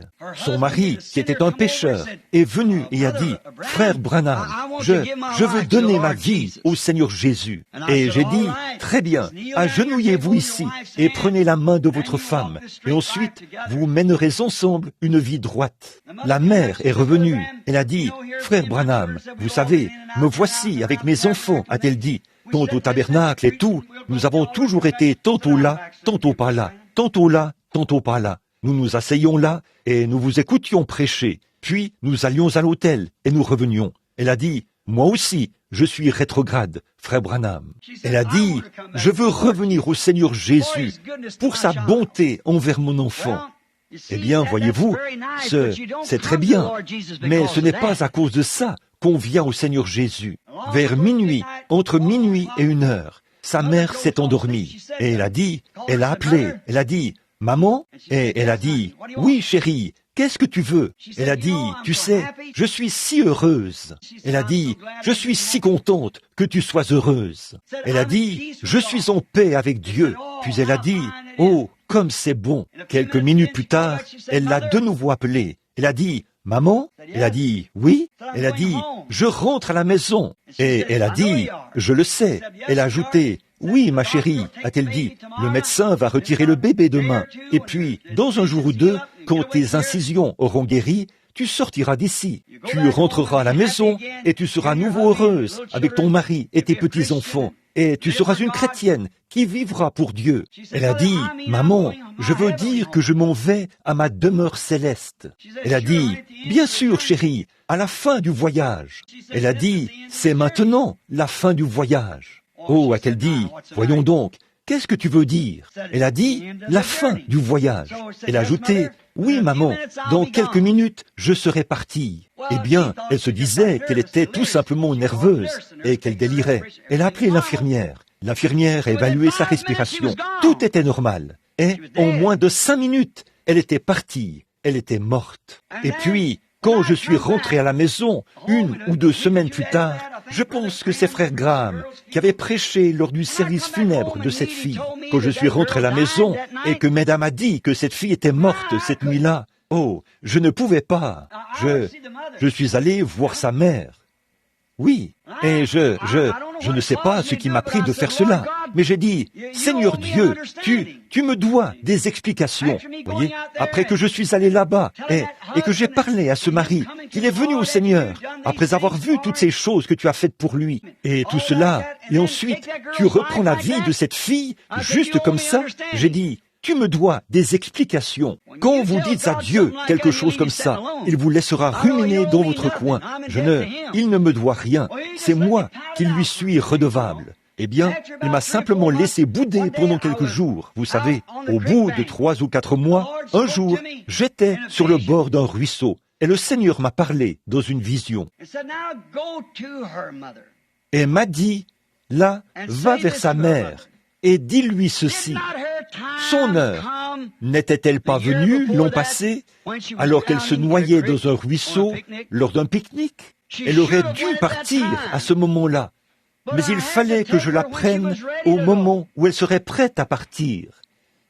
C'est pour cette raison que tout cela est arrivé et que tu es allé là-bas. Alors, je me suis mis à genoux et j'ai pleuré. J'ai dit, Seigneur Jésus, pardonne-moi, ton pauvre serviteur stupide. Je n'aurais jamais dû parler de cette manière, Seigneur. Et je suis retourné voir la dame. Elle habitait ici, sur la rue Marquette. Je suis allé la voir et je lui ai dit, je veux te poser une question. Elle a dit, allez-y, frère Bill. Et j'ai dit, est-ce vrai que cette fille a failli se noyer?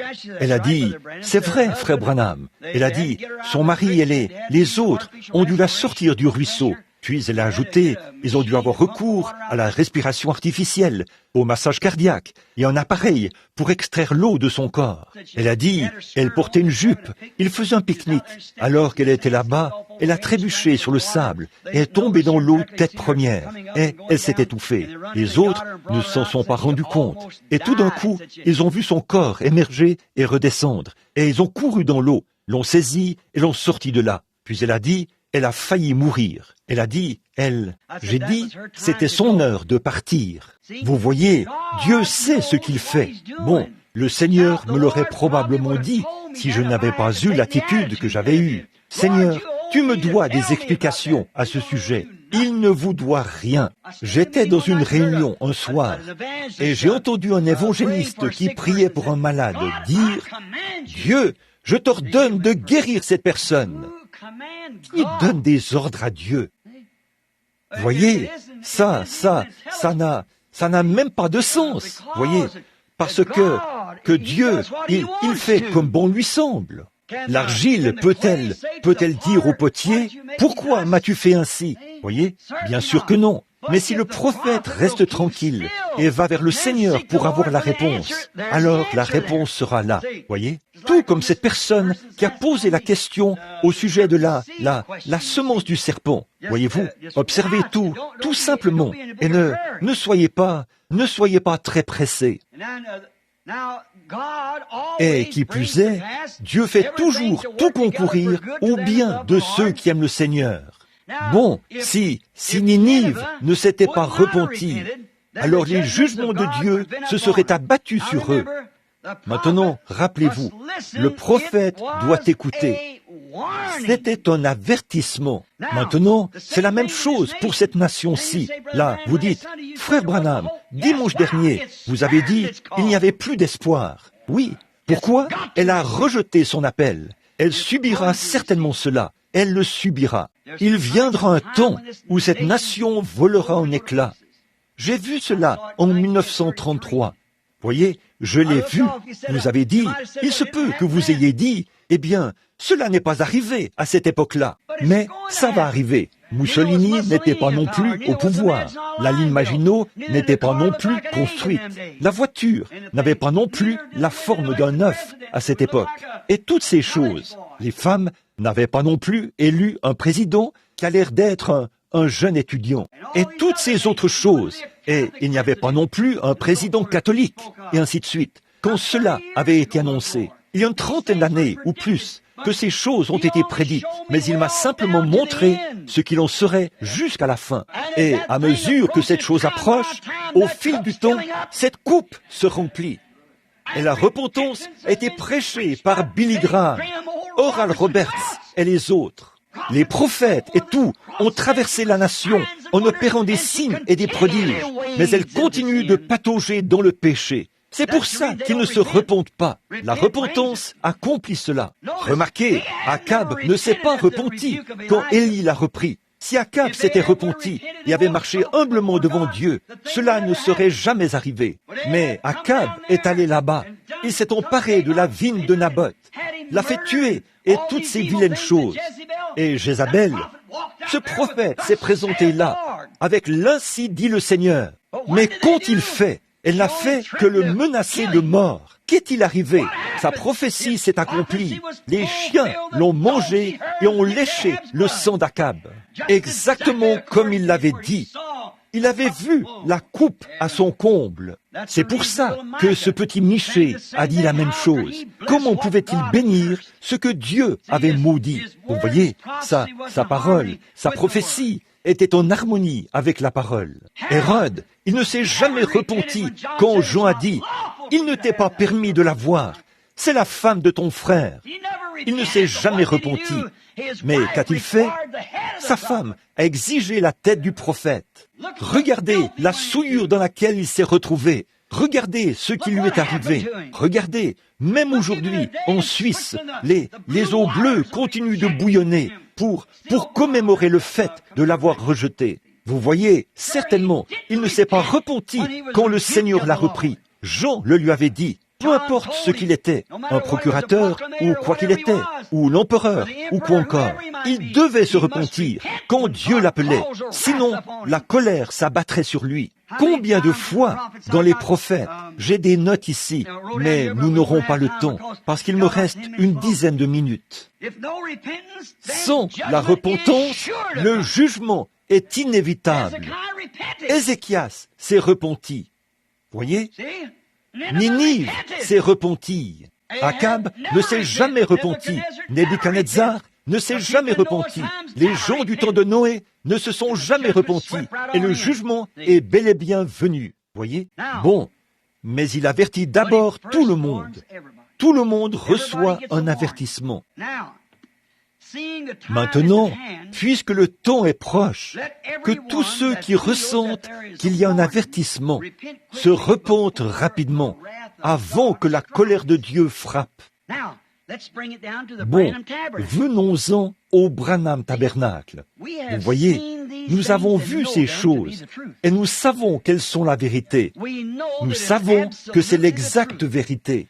Voici la commission contenue dans la parole. Si vous vous repentez et que vous vous faites baptiser au nom de Jésus-Christ pour le pardon de vos péchés, vous recevrez le don du Saint-Esprit, car la promesse est pour vos enfants et pour tous ceux qui sont au loin. Voyez? Eh bien, un homme, Monsieur Dow, m'a posé la question ici il n'y a pas longtemps. Il a dit, « Frère Branham, je me fais vieux, je deviens faible, j'ai 91 ans. » Il a dit, « Pensez-vous que je suis sur le point de mourir? Pensez-vous que je suis prêt à partir? Pensez-vous que je suis sauvé? » J'ai dit, « Monsieur Dow, êtes-vous déjà allé chez un médecin pour un bilan de santé? » Il a dit, « Oui. » Si vous lui dites, bon, ce que fait le médecin, c'est qu'il a un livre posé là. Il consulte ce livre pour savoir ce qu'il en est. Bon, la première chose que je dois faire pour cet homme, c'est d'examiner son cœur. Alors, il prend un stéthoscope, place les embouts dans les oreilles et examine son cœur. J'ai dit, et la chose suivante, c'est qu'il prend sa tension artérielle en faisant pression sur son bras. Et ce qu'il fait ensuite, c'est qu'il prélève un échantillon d'urine et tout, un peu de sang, et toutes ces différentes choses. Il examine toutes ces choses, et s'il ne trouve rien, il fait une radiographie. S'il ne trouve rien, alors il dit, « Monsieur Dow, vous allez bien physiquement. » Sur quoi se fonde-t-il pour le dire? Sur les mots décrits dans son livre de médecine, pour lui faire savoir que si quelque chose cloche, d'après le scientifique en chef, ça se verrait ici, ça ferait ceci ici, ça ferait cela là. Donc, au mieux de ses connaissances sur le sujet, vous allez bien physiquement, voyez? Bon, et je dis, dans ce cas, je vais faire un examen de l'âme, voyez? Et pour l'âme, Dieu n'a qu'un seul instrument, c'est vrai, c'est sa parole. C'est sa parole. Et Jésus a dit dans Jean 5, 24, « Celui qui écoute ma parole. » Bon, là, écouter ne signifie pas simplement d'entendre un bruit. Ici, écouter signifie recevoir cela. Celui qui peut recevoir ma parole. Amen. Celui qui l'écoute, ne restez pas inactif à dire, bof, foutaise, il n'y a rien de vrai dans ces choses, je n'y crois pas. Celui qui écoute ma parole. Ah oui, là, il s'agit de la parole de Jésus. Et en fait, il est la parole. Voilà. Si quelqu'un peut écouter ma parole, a-t-il dit, et croire en celui qui m'a envoyé, il est passé de la mort à la vie. Il ne viendra même pas en jugement, mais il a déjà franchi cela. Amen. J'ai dit, comment votre cœur bat-il maintenant? Il a dit, je la crois, je l'ai écoutée, je l'ai reçue. J'ai dit, alors, selon le spécialiste en chef, l'opérateur-chef, le médecin-chef de la vie éternelle a dit, vous êtes passé de la mort à la vie et vous ne viendrez jamais en jugement. Il a dit, quand je vous ai entendu prêcher le baptême d'eau au nom de Jésus-Christ, je suis entré dans l'eau juste après vous et vous m'avez baptisé. Il a ajouté, l'homme que j'étais autrefois, je ne le suis plus. Il m'est arrivé quelque chose. Avant, je ne m'en souciais pas le moins du monde, et j'allais dans l'autre sens. Mais j'ai fait demi-tour, et je me suis mis à marcher dans cette direction-ci. Et jour et nuit, mon cœur brûle d'envie de m'approcher davantage de lui. J'en crois chaque parole. Je dis Amen à tout ce qu'elle dit. Peu m'importe, si elle me taille en pièces, je veux être à la hauteur de cela. Et pour autant que je sache, je l'ai été. J'ai dit, il me semble que votre cœur bat très bien. Je crois que vous êtes spirituellement apte maintenant. Il a dit, je me demande si je pourrais aller dans l'enlèvement lorsque cela se produira, frère Branham. J'ai dit, ce n'est pas à moi de dire qui va ou qui n'y va pas. Il a dit, eh bien, j'aimerais être vivant. Je veux tellement voir l'enlèvement. J'ai dit, très bien, laissez-moi voir ce qu'en dit le livre de science que voici, la science de l'âme que voici. J'ai dit, eh bien, il y est dit dans 2 Thessaloniciens, chapitre 5, il y est dit, nous, les vivants, qui serons restés pour l'avènement du Seigneur, nous ne devancerons pas, ce qui veut dire faire obstacle, ceux qui se reposent, qui dorment. Car la trompette de Dieu sonnera, et ceux qui dorment ou qui se reposent se réveilleront premièrement. Ils revêtiront l'immortalité. Ensuite, nous qui serons vivants en ce jour-là, au moment où eux seront déjà ressuscités. Voyez, là, nous serons changés en un instant, en un clin d'œil, et nous les rencontrerons. Après quoi, nous monterons à la rencontre du Seigneur dans les airs. Nous serons tous ensemble enlevés avec eux. Que vous dormiez, que vous ne dormiez pas. Que vous le fassiez ou non, ou que vous soyez enterrés, et même si vous n'avez pas été enterrés du tout, vous allez revenir quand même. Rien ne peut vous retenir. Vous y serez. J'ai dit, frère Dow, si Jésus ne vient pas avant que mes arrière-petits-enfants aient des petits-enfants, vous y serez quand même en un instant. C'est tout à fait vrai. Et avant même qu'ils soient changés, s'ils sont du nombre, vous serez là. C'est vrai. Amen. Il viendra une bénédiction, tout comme il viendra une colère. Oh, nous devons nous attendre à l'une des deux ce soir. Vous devez soit vous attendre à ce que la colère tombe sur vous et qu'elle vous détruise, soit vous attendre à la résurrection du Seigneur Jésus. Le même Dieu qui a promis l'une a promis « Je suis si heureux ». J'attends la venue du millénium, jour béni, où notre Seigneur viendra chercher son épouse qui l'attend. Oh, mon cœur languit et soupire après ce jour de délivrance, où notre Jésus reviendra sur la terre. Alors, le péché, le chagrin, la douleur et la mort de ce monde de ténèbres cesseront dans ce glorieux règne de 1000 ans de paix avec Jésus. Oh là là! Et nous serons pour toujours avec le Seigneur. Voyez, ce que Dieu a dit doit forcément s'accomplir. Ils bâtiront des maisons et les habiteront. Ils planteront des vignes et en mangeront le fruit. Ils ne planteront pas des vignes pour qu'un autre hérite de cela. Ils planteront leurs propres vignes et les conserveront. Amen. Amen. Il ne se fera ni tort ni dommage sur toute ma montagne sainte. Alléluia. Lorsque ce corps mortel revêtira l'immortalité, cette mort aura été engloutie dans la victoire. Alors nous le verrons tel qu'il est et nous aurons un corps semblable à son propre corps glorieux. Oh, quel temps ce sera! Le même Dieu et les mêmes prophètes qui ont prédit la parole de Dieu, ou la colère qui sera déversée, ont aussi parlé de ces bénédictions à venir. Je suis si heureux.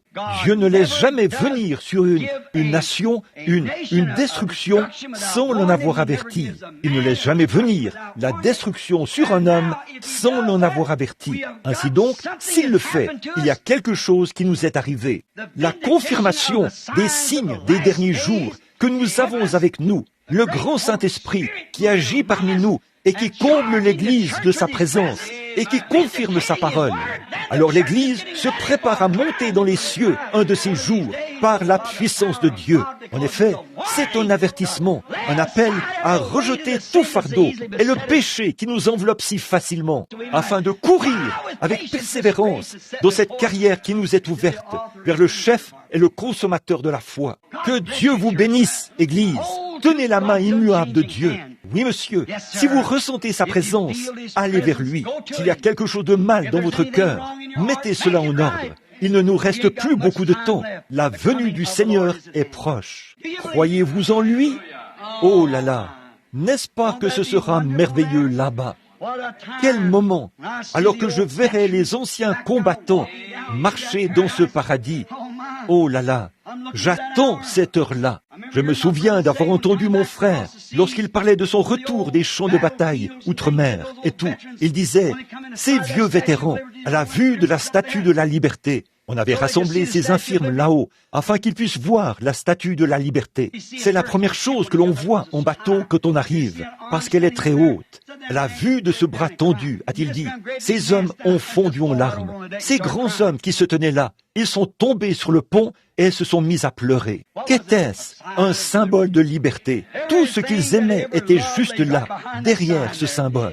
Oh, mais quand sera-t-il ce matin-là, quand j'entendrai ce vieux bateau de Sion lancer son coup de sirène et que je verrai les bannières flotter au vent, quand la bataille sera terminée et que la victoire aura été remportée? Alléluia! Nous rentrerons à la maison où la mort, le péché et l'enfer sont vaincus. Et il n'y a plus de péché, plus de mort, plus de chagrin. J'entends les coups de sifflet retentir. Oh, nous nous approchons de la cité. Oui, monsieur, les vagues arrivent. Le vieux bateau est en train de rentrer à sa place au port. Oh Dieu, aide-nous à vivre pour cette heure. Seigneur Jésus, nous sommes un peuple qui fait de son mieux, avec tout ce qui est en nous, pour marcher dans la lumière de l'Évangile, ton grand Évangile, pour lequel tu es mort, pour montrer qu'il est vrai. En ces jours sombres et mauvais dans lesquels nous vivons maintenant, nous sommes si reconnaissants qu'en cette heure, nous voyons apparaître les signes. Ô Dieu, puisqu'il s'agit de l'écriture sur la muraille, nous te remercions, Seigneur, de ce que nous pouvons la voir et savoir que la délivrance est proche. Nous prêchons, nous parcourons le pays, nous te voyons opérer de grands miracles. montrer chaque jour, chaque année, ce que tu es. Aucune année ne passe sans que ces grands signes surnaturels frappent la terre. Nous les voyons et nous savons que la grande armée de Dieu continue sa marche. Oh, ils ne sont pas très nombreux, mais quel groupe puissant qui possède la vie éternelle. Il est dit, ils se précipiteront sur une troupe en armes et franchiront une muraille. Oui, la troupe de la mort ne pourra pas les retenir. Elle se précipitera sur cela. Ils franchiront la muraille entre le naturel et le surnaturel pour aller dans les bras de Dieu, dans cette glorieuse éternité. Seigneur Dieu, nous te remercions pour ceci. Nous savons que l'heure est proche. Je prie, ô Dieu, que ce soir, s'il y en a ici qui ne te connaissent pas, qui ne se sont jamais réconciliés, peut-être que ce soir, pendant que nous parlions, une petite voix s'est fait entendre dans leur cœur. Je sens quelque chose qui m'avertit que je n'aurai plus beaucoup de temps à vivre. Ô Dieu, puissent-ils donner leurs ordres à leur maison tout de suite, que tout soit réglé, que la froideur, ce sont peut-être des chrétiens, mais ils n'ont tout simplement pas. Ils ont tant vécu ces choses et ont vu tellement de choses qu'ils en ont tout simplement perdu la valeur. Ces choses, ils les prennent à la légère, au lieu d'en avoir une sincère et profonde considération. Ô Dieu, puissions-nous faire notre examen de conscience ce soir. Accorde-le, sachant que ces grandes choses sont là uniquement pour nous avertir que l'Église sera bientôt enlevée. Et si nous sommes chargés de péché, d'incrédulité et de paresse, nous n'irons pas dans cet enlèvement. Nous le savons, Seigneur.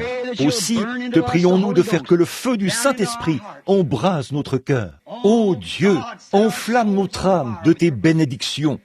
Aide-nous à comprendre. Maintenant, bénis tous ces gens, bénis notre précieux pasteur et sa femme, bénis les diacres, les administrateurs et tous les laïcs, pardonne nos péchés, guéris nos maladies, Seigneur, embrase nos cœurs. Puissions-nous sortir de ce lieu avec un message d'avertissement, de sorte que si nous rencontrons des gens dans le péché, nous puissions leur dire, mon ami, n'avez-vous pas honte de ces choses que vous faites, sachant que vous devrez rencontrer Dieu un jour? Accorde-le, Seigneur, je te les confie maintenant. Je te remets le message et tout le reste pour que toute chose concourt à ta gloire. Au nom de Jésus-Christ, Amen. I love him.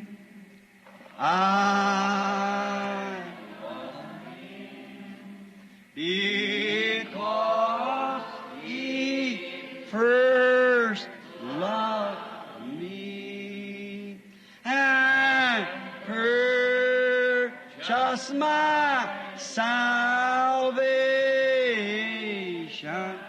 on Calvary's tree. Ne l'aimez-vous pas? Pensez à ce que nous sommes. Regardez combien nous sommes rendus bien loin sur le chemin, mes amis. Jetez juste un coup d'œil en arrière sur le chemin, à l'époque de Luther et Wesley, et tout au long des âges. Regardez où nous en sommes maintenant, ici, au sommet de la pyramide, ici où Dieu a prouvé par les 7 sceaux que la Bible a été parfaitement révélée. Maintenant, nous n'attendons plus que les 7 mystères qui arrivent tout juste à la fin au sujet de la venue du Seigneur et de l'enlèvement de l'Église qui pourrait se produire avant demain matin. Oh là là, sincèrement maintenant.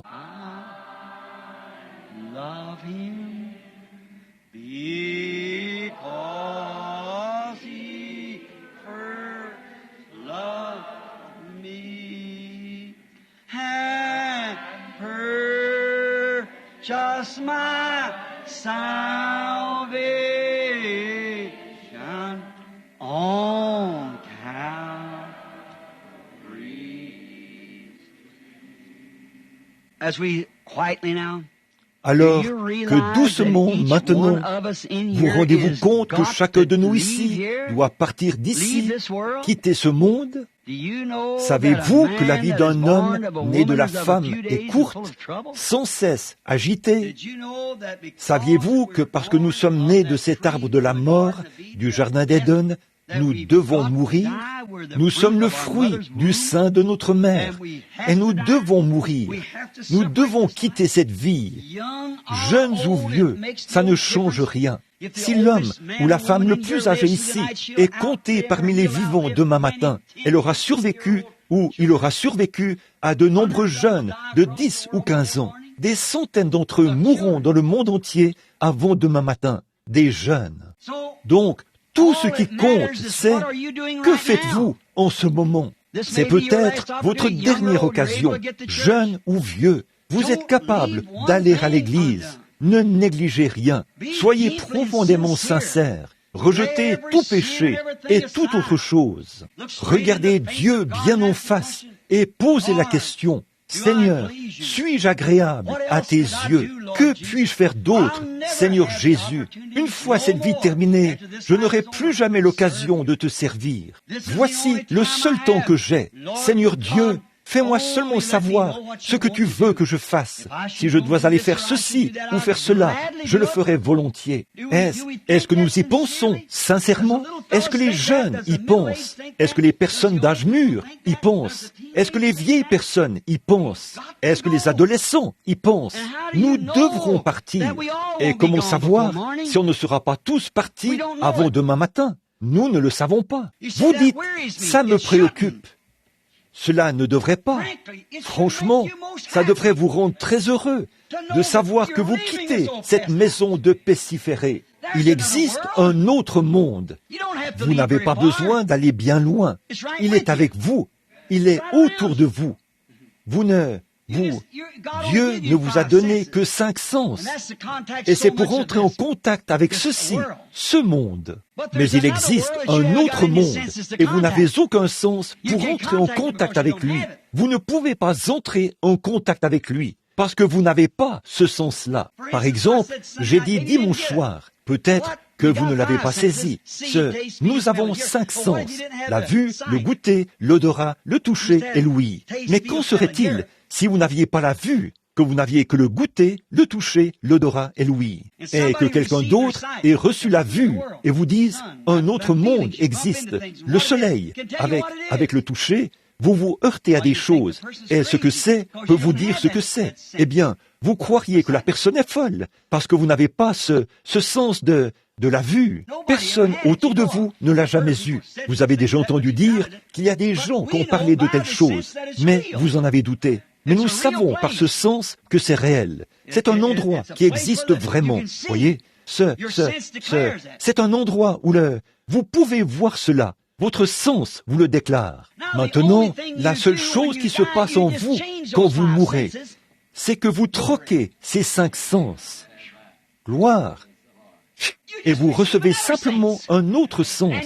Et vous vivez avec un sens supérieur, des milliers de fois supérieur à ceci, dans une autre vie, une vie où il n'y a ni mort ni chagrin. Et les choses dont vous ne savez rien maintenant, vous les voyez clairement quand vous traversez là-bas. Vous ne le comprenez pas maintenant parce que vous vous heurtez à elles.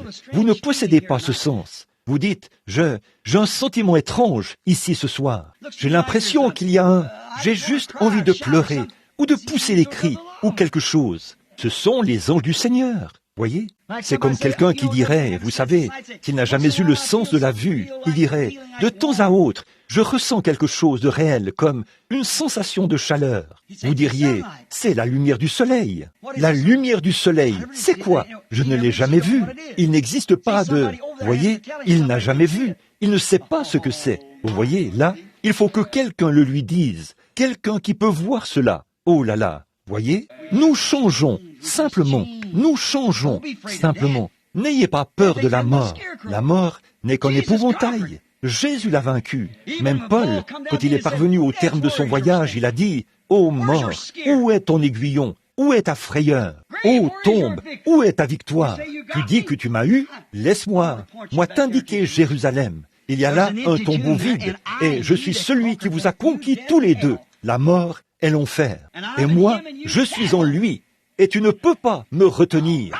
Je ressusciterai. » Oh là là, il a dit, il y a une couronne que le Seigneur, le juste juge, me donnera. Non seulement à moi, mais à tous ceux qui aiment son avènement. Vous l'aimez, vous voulez sa venue, vous l'attendez. C'est une longue histoire. C'est une longue attente. C'est une histoire d'amour.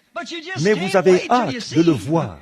Oh là là, c'est comme ça. Oh, c'est le moment que nous attendons. C'est cette heure-là. Si votre cœur n'est pas comme ça ce soir, mon ami, faites attention, voyez, faites attention. Ne permettez pas à l'ennemi de vous séduire. Quand le Saint-Esprit qui est ici en moi voudra prendre son envol vers son Créateur, vers son Maître, ce sera une histoire d'amour que personne ne peut décrire. C'est vrai, c'est réel, c'est réel. Donc, s'il y a un avertissement qui vous dit « Tu n'es pas prêt pour cela », alors souvenez-vous que Dieu est peut-être en train de vous préparer à quelque chose. Voyez, vous n'êtes pas prêt. Vous dites, eh bien, si je me fais baptiser et que j'ai le Saint-Esprit, alors, eh bien, peut-être le Seigneur me prendra-t-il? Non, ce n'est pas tout. Là, vous ne faites que vous préparer à vivre. Vous n'êtes pas apte à vivre tant que vous n'avez pas le Saint-Esprit. Et quand vous recevez le Saint-Esprit, vous êtes désormais apte à vivre. Vous n'étiez pas apte à vivre avant ça, voyez? Mais maintenant que vous avez reçu le Saint-Esprit, c'est là que vous êtes apte à vivre, voyez? Ça ne fait que vous préparer. Voyez, les gens disent, je dois me préparer à mourir. Oh là là, je me prépare à vivre. Amen. Ce qu'il en est, c'est qu'il faut se préparer à vivre en Christ. Une vie victorieuse sur le péché, la mort, l'enfer. J'ai déjà la victoire. Il est ma victoire. Et je suis sa preuve. Et je suis une preuve de sa victoire. Amen. C'est ça. Comment savez-vous que vous l'avez? Je l'ai. Amen. Il me l'a donnée par sa grâce. Je la ressens. Je la connais. Je la vois agir dans ma vie. Cela m'a changé.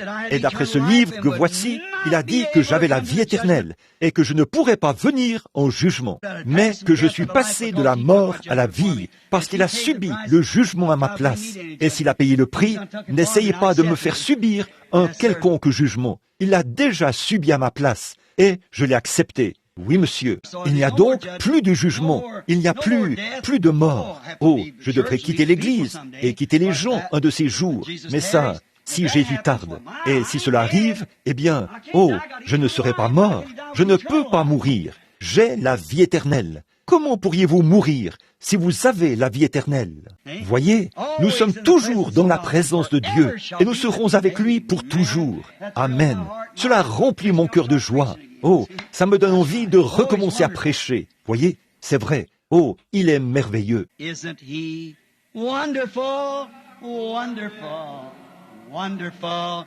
Isn't Jesus my Lord? Oh, wonderful. Eyes have seen, ears have heard, what's recorded in God's Word. Isn't Jesus my Lord? Wonderful. J'aime ce témoignage. Je l'ai vu, l'ai entendu. Dans la Bible, je l'ai lu. Jésus, notre Seigneur, est merveilleux. Oh, je l'aime. Il est ma paix, ma vie, mon espérance, mon roi, mon Dieu, mon sauveur, oh là là, mon père, ma mère, ma sœur, mon frère, mon ami, mon tout. Voyez, on avait l'habitude de chanter un petit chant comme ça. Vous savez, avez-vous déjà chanté ces petits chants pentecôtistes comme « J'espère qu'ils ont arrêté l'enregistrement ». Quel était ce cantique que nous avions l'habitude de chanter? He's my father, my mother, my sister and my brother. He's everything to me. He's everything. He's everything to me. He's everything. He's everything to me. For he's my father, my mother, my sister and my brother. He's everything to me. Vous rappelez-vous quand on chantait ça? Quelqu'un se le rappelle-t-il? Oh, c'était il y a des années. Et aussi, on avait l'habitude de chanter. I know it was the blood. I know it was the blood. I know it was the blood for me. One day when I was lost, He died upon the cross, and I know it was the blood for me. Vous vous rappelez ce petit cantique? Voyons voir. Quel était cet autre cantique qu'on chantait? Voyons voir. Oh, won't you watch with me 1 hour while I go yonder, while I go yonder Oh, won't you watch with me 1 hour while I go yonder and pray? I'm overcoming, I'm overcoming, I'm overcoming, I'm overcoming, for I love Jesus, He's my Savior,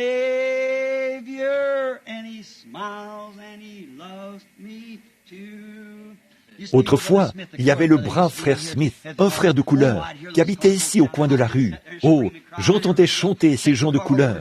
Je m'asseyais là, je poussais des cris, je pleurais et tout. Je secouais ma voiture frénétiquement et je sautillais autour d'elle comme ça. Ils tapaient tous des mains.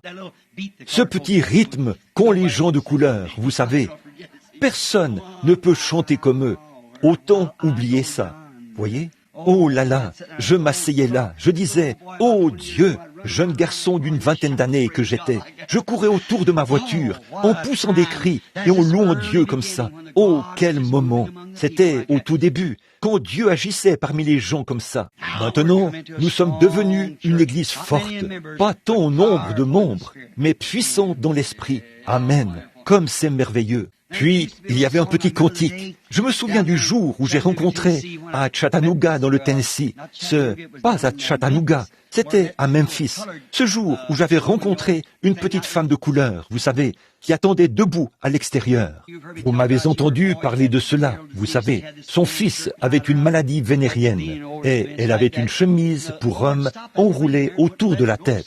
Et elle était appuyée contre le portail comme ça. Le Seigneur avait immobilisé l'avion et ne voulait pas le laisser repartir, en quelque sorte. Et on m'avait dit d'aller prendre. Et le Saint-Esprit a dit, fais une petite promenade, dirige-toi par ici. Je me suis mis à marcher là-bas, tout en chantant. Je me disais, oh, mon avion est sur le point de décoller. Ça continuait de dire, avance, continue de marcher, continue de marcher. C'était au tout début de mon ministère. Puis j'ai regardé, elle était là, appuyée contre la clôture, où se trouvait une petite cabane, une toute petite maison. Il y avait une vieille sœur qui se tenait là. Oh, elle ressemblait à une de ces sœurs qu'on voit sur les emballages de farine à crêpes de marque Tante Jemima. Elle avait de grosses joues bien rondes, vous savez, et ses cheveux, cette chemise était nouée en arrière. Elle était appuyée contre le portail comme ça, et je chantais ce petit cantique, j'ai oublié le titre du petit cantique que je chantais. Bon, c'est quelque chose au sujet, c'était un petit chant pentecôtiste, un petit chant de jubilé. Je venais juste de finir de chanter, j'étais assez proche d'elle, et j'allais continuer mon chemin. Elle se tenait là, les larmes coulaient le long de ses grosses joues. J'avais envie de l'étreindre. Elle a dit, « Bonjour, pasteur !» J'ai dit, « Tantine, qu'est-ce que vous avez dit ?» Elle a dit, « J'ai dit, bonjour, pasteur !» J'ai dit, « Comment avez-vous su que j'étais pasteur ?» Bon, pour les gens du Sud, ça signifie ministre, vous savez. J'ai dit, « Comment avez-vous su que j'étais pasteur ?» Elle a dit, « Je savais que vous veniez. » J'ai dit, « Vous saviez que je venais ?» Je me suis dit, « Ah, voilà, c'est ici, voyez ?» Elle a dit, « Oui, monsieur. » Elle a dit, « Est-ce que vous avez déjà lu l'histoire de la femme sunamite dans la Bible, pasteur ?» J'ai dit, « Oui, Tantine, je l'ai lu. » Elle a dit, « J'étais comme cette femme-là. » Elle a dit, « J'ai dit au Seigneur que s'il me donnait un enfant, à mon mari et moi, je l'élèverais pour lui. » Elle a dit, « Il l'a fait. Il m'a donné cet enfant. » Elle a ajouté, « Je l'ai élevé. C'était un bon garçon. » Elle a dit, « Il a eu de mauvaises fréquentations, pasteur. Il a attrapé une mauvaise maladie, a-t-elle dit. Il est couché là, à l'article de la mort. Il se meurt depuis environ 2 jours maintenant. Il n'est même pas revenu à lui depuis 2 jours. Le médecin était ici et a dit, « Il ne peut plus vivre, a-t-il dit. Il se meurt. » C'était une maladie vénérienne, vous voyez. Elle a dit, « Je ne supporte pas l'idée de voir mon bébé mourir. J'ai prié toute la nuit. » Elle a ajouté, « J'ai dit, Seigneur, a-t-elle dit, j'étais une femme semblable à la femme sunamite. Mais, a-t-il dit, où est ton Élysée ?» Et elle a dit, je me suis endormie et j'ai eu un songe dans lequel je me tenais ici, à ce portail, et je vous ai vu descendre la rue avec ce petit chapeau posé sur le côté de la tête.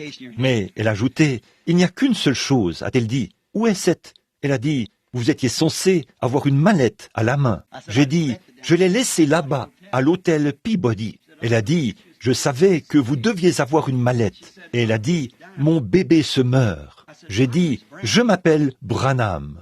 Elle a dit, heureuse de vous rencontrer, pasteur Branham. J'ai dit, je prie pour les malades. Avez-vous déjà entendu parler de mon ministère? Elle a dit, non, je ne crois pas. Elle a dit, voulez-vous entrer? Je suis entré. Ce grand gaillard était allongé là, comme ça. J'essayais de parler à cette femme de la guérison divine, mais ce n'était pas ça qui l'intéressait. Elle voulait entendre ce garçon dire qu'il était sauvé et prêt à partir. Puis elle a dit, et Dieu l'a sauvé. Environ 1 an plus tard, je l'ai vu à la gare où il travaillait comme porteur, comme le Seigneur fait bien les choses. Et après cela, quand je suis revenu, j'étais supposé, l'avion était censé partir à 7 heures. Il était environ 9h30. J'ai pris un taxi et je suis retourné là-bas. Et à peine entré, on a dit, dernier appel pour le vol numéro 1 tel. Le Seigneur avait cloué cet avion au sol pendant tout le temps où j'étais allé prier pour ce garçon. Voyez, c'est ça. J'essaie de me rappeler ce petit cantique. L'un d'entre eux, c'est ça. Oh, combien nous le chantions ici à tue-tête, et en tapant dans nos mains, nous disions, one of them. I'm so glad that I can say I'm one of them. Hallelujah, one of them. I'm one of them. I'm so glad that I can say I'm one of them. They were gathered in the upper room, all praying in His name. They were baptized with the Holy Ghost, and power for service came. Now what He did for them that day, He'll do for you the same.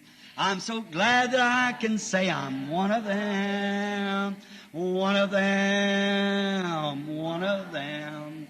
I'm so glad that I can say one of them. Oh, one of them, I'm one of them. I'm so glad that I can say I'm one of them. Are you? Listen to this verse. Écoutez ce couplet. Though these people may not learn to be or boast of worldly fame, they have all received their Pentecost, baptized in Jesus' name, and they're telling now both far and wide, His power is just the same. And I'm so glad that I can say I'm one of them. Oh, one of them. I'm one of them. I'm so glad that I can say one of them. One of them. Oh, I'm one of them. I'm so glad that I can say I'm one of them. Oh, come, my brothers, seek this blessing that will cleanse your heart from sin. It will start the joy bells ringing and will keep your soul on flame. Oh, it's burning now down in my heart. Oh, glory to His name. And I'm so glad that I can say I'm one of them. Are you glad of that? One of them. One of them. I'm so glad that I can say I'm one of them. Oh, one of them. One of them. I'm so glad that I can say I'm one of them. Oh, n'êtes-vous pas heureux? Serrons-nous la main les uns les autres en le chantant. Qu'en dites-vous? Faisons-le. One of them, one of them. I'm so glad that I can say I'm so glad today. Oh, one of them, oh, one of them. I'm so glad that I can say I'm one of them. Oh, come, my brothers, seek this blessing that will a soul aflame, that will start the joy bells ringing and will keep your soul on flame. Oh, it's burning now within my heart. Oh, glory to His. Let's raise your hands up. Glad that I can say I'm one of them. Levons les mains, tous ensemble. One of them, one of them. I'm so glad that I can say I'm one of them. I'm one of them, one of them. I'm so glad that I can say I'm one of them. Écoutez encore attentivement maintenant. Voyez? Though these people may not learn to be, they never come from college or boast of worldly fame, they have all received their Pentecostal blessing, baptized in Jesus' name, and they're telling now both far and wide, every little nook and corner, His power is yet the same. I'm so glad that I can say one of them. Oh, chantez-le, Église. One of them. I'm so glad that I can say one of them. Oh, one of them. so glad I can say I'm one of. Prenez votre petit mouchoir maintenant. One of them, one of them.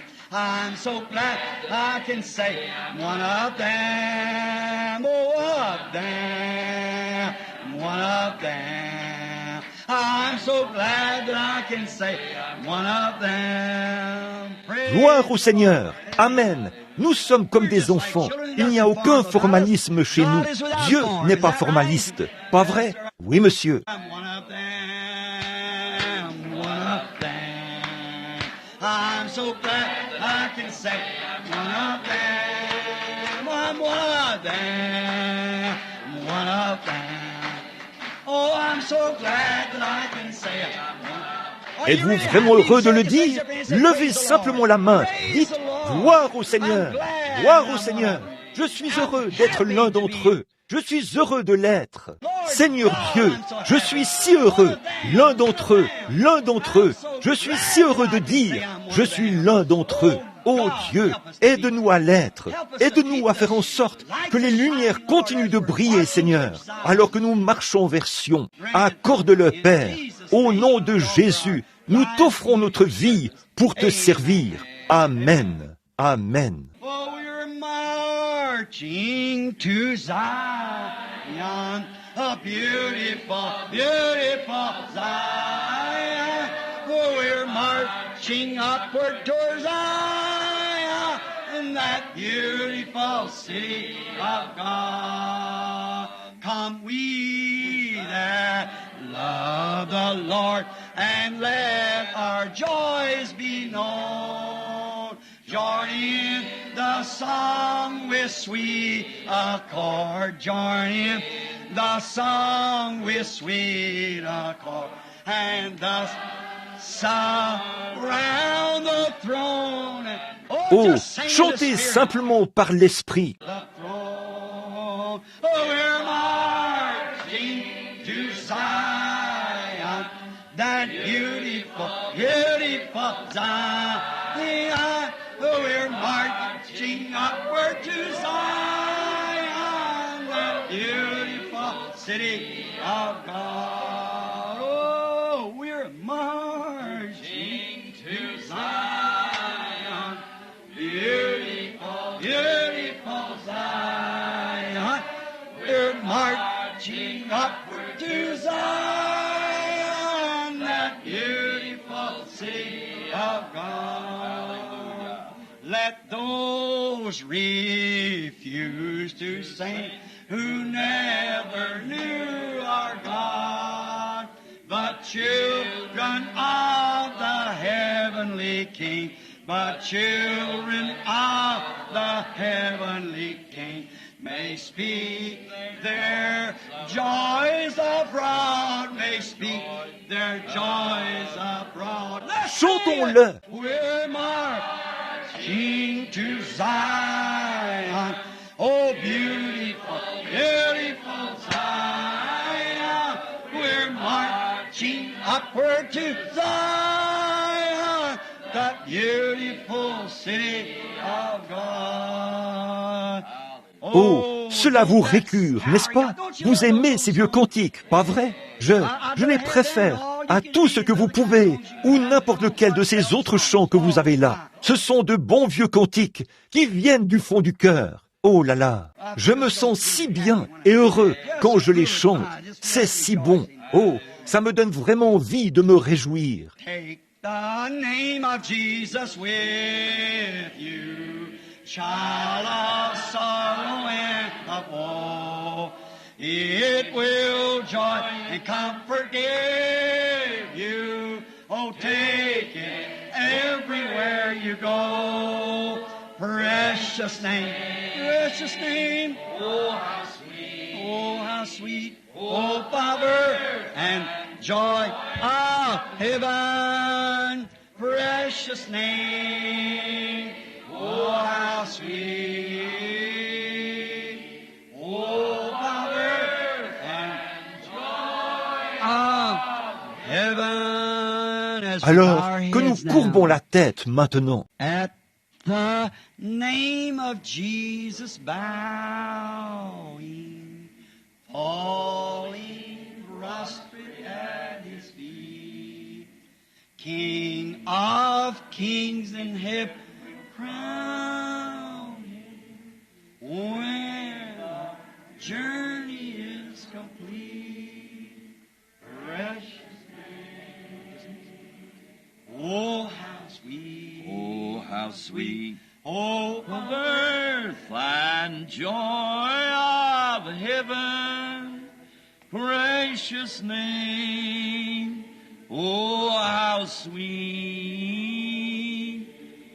Hope of earth and joy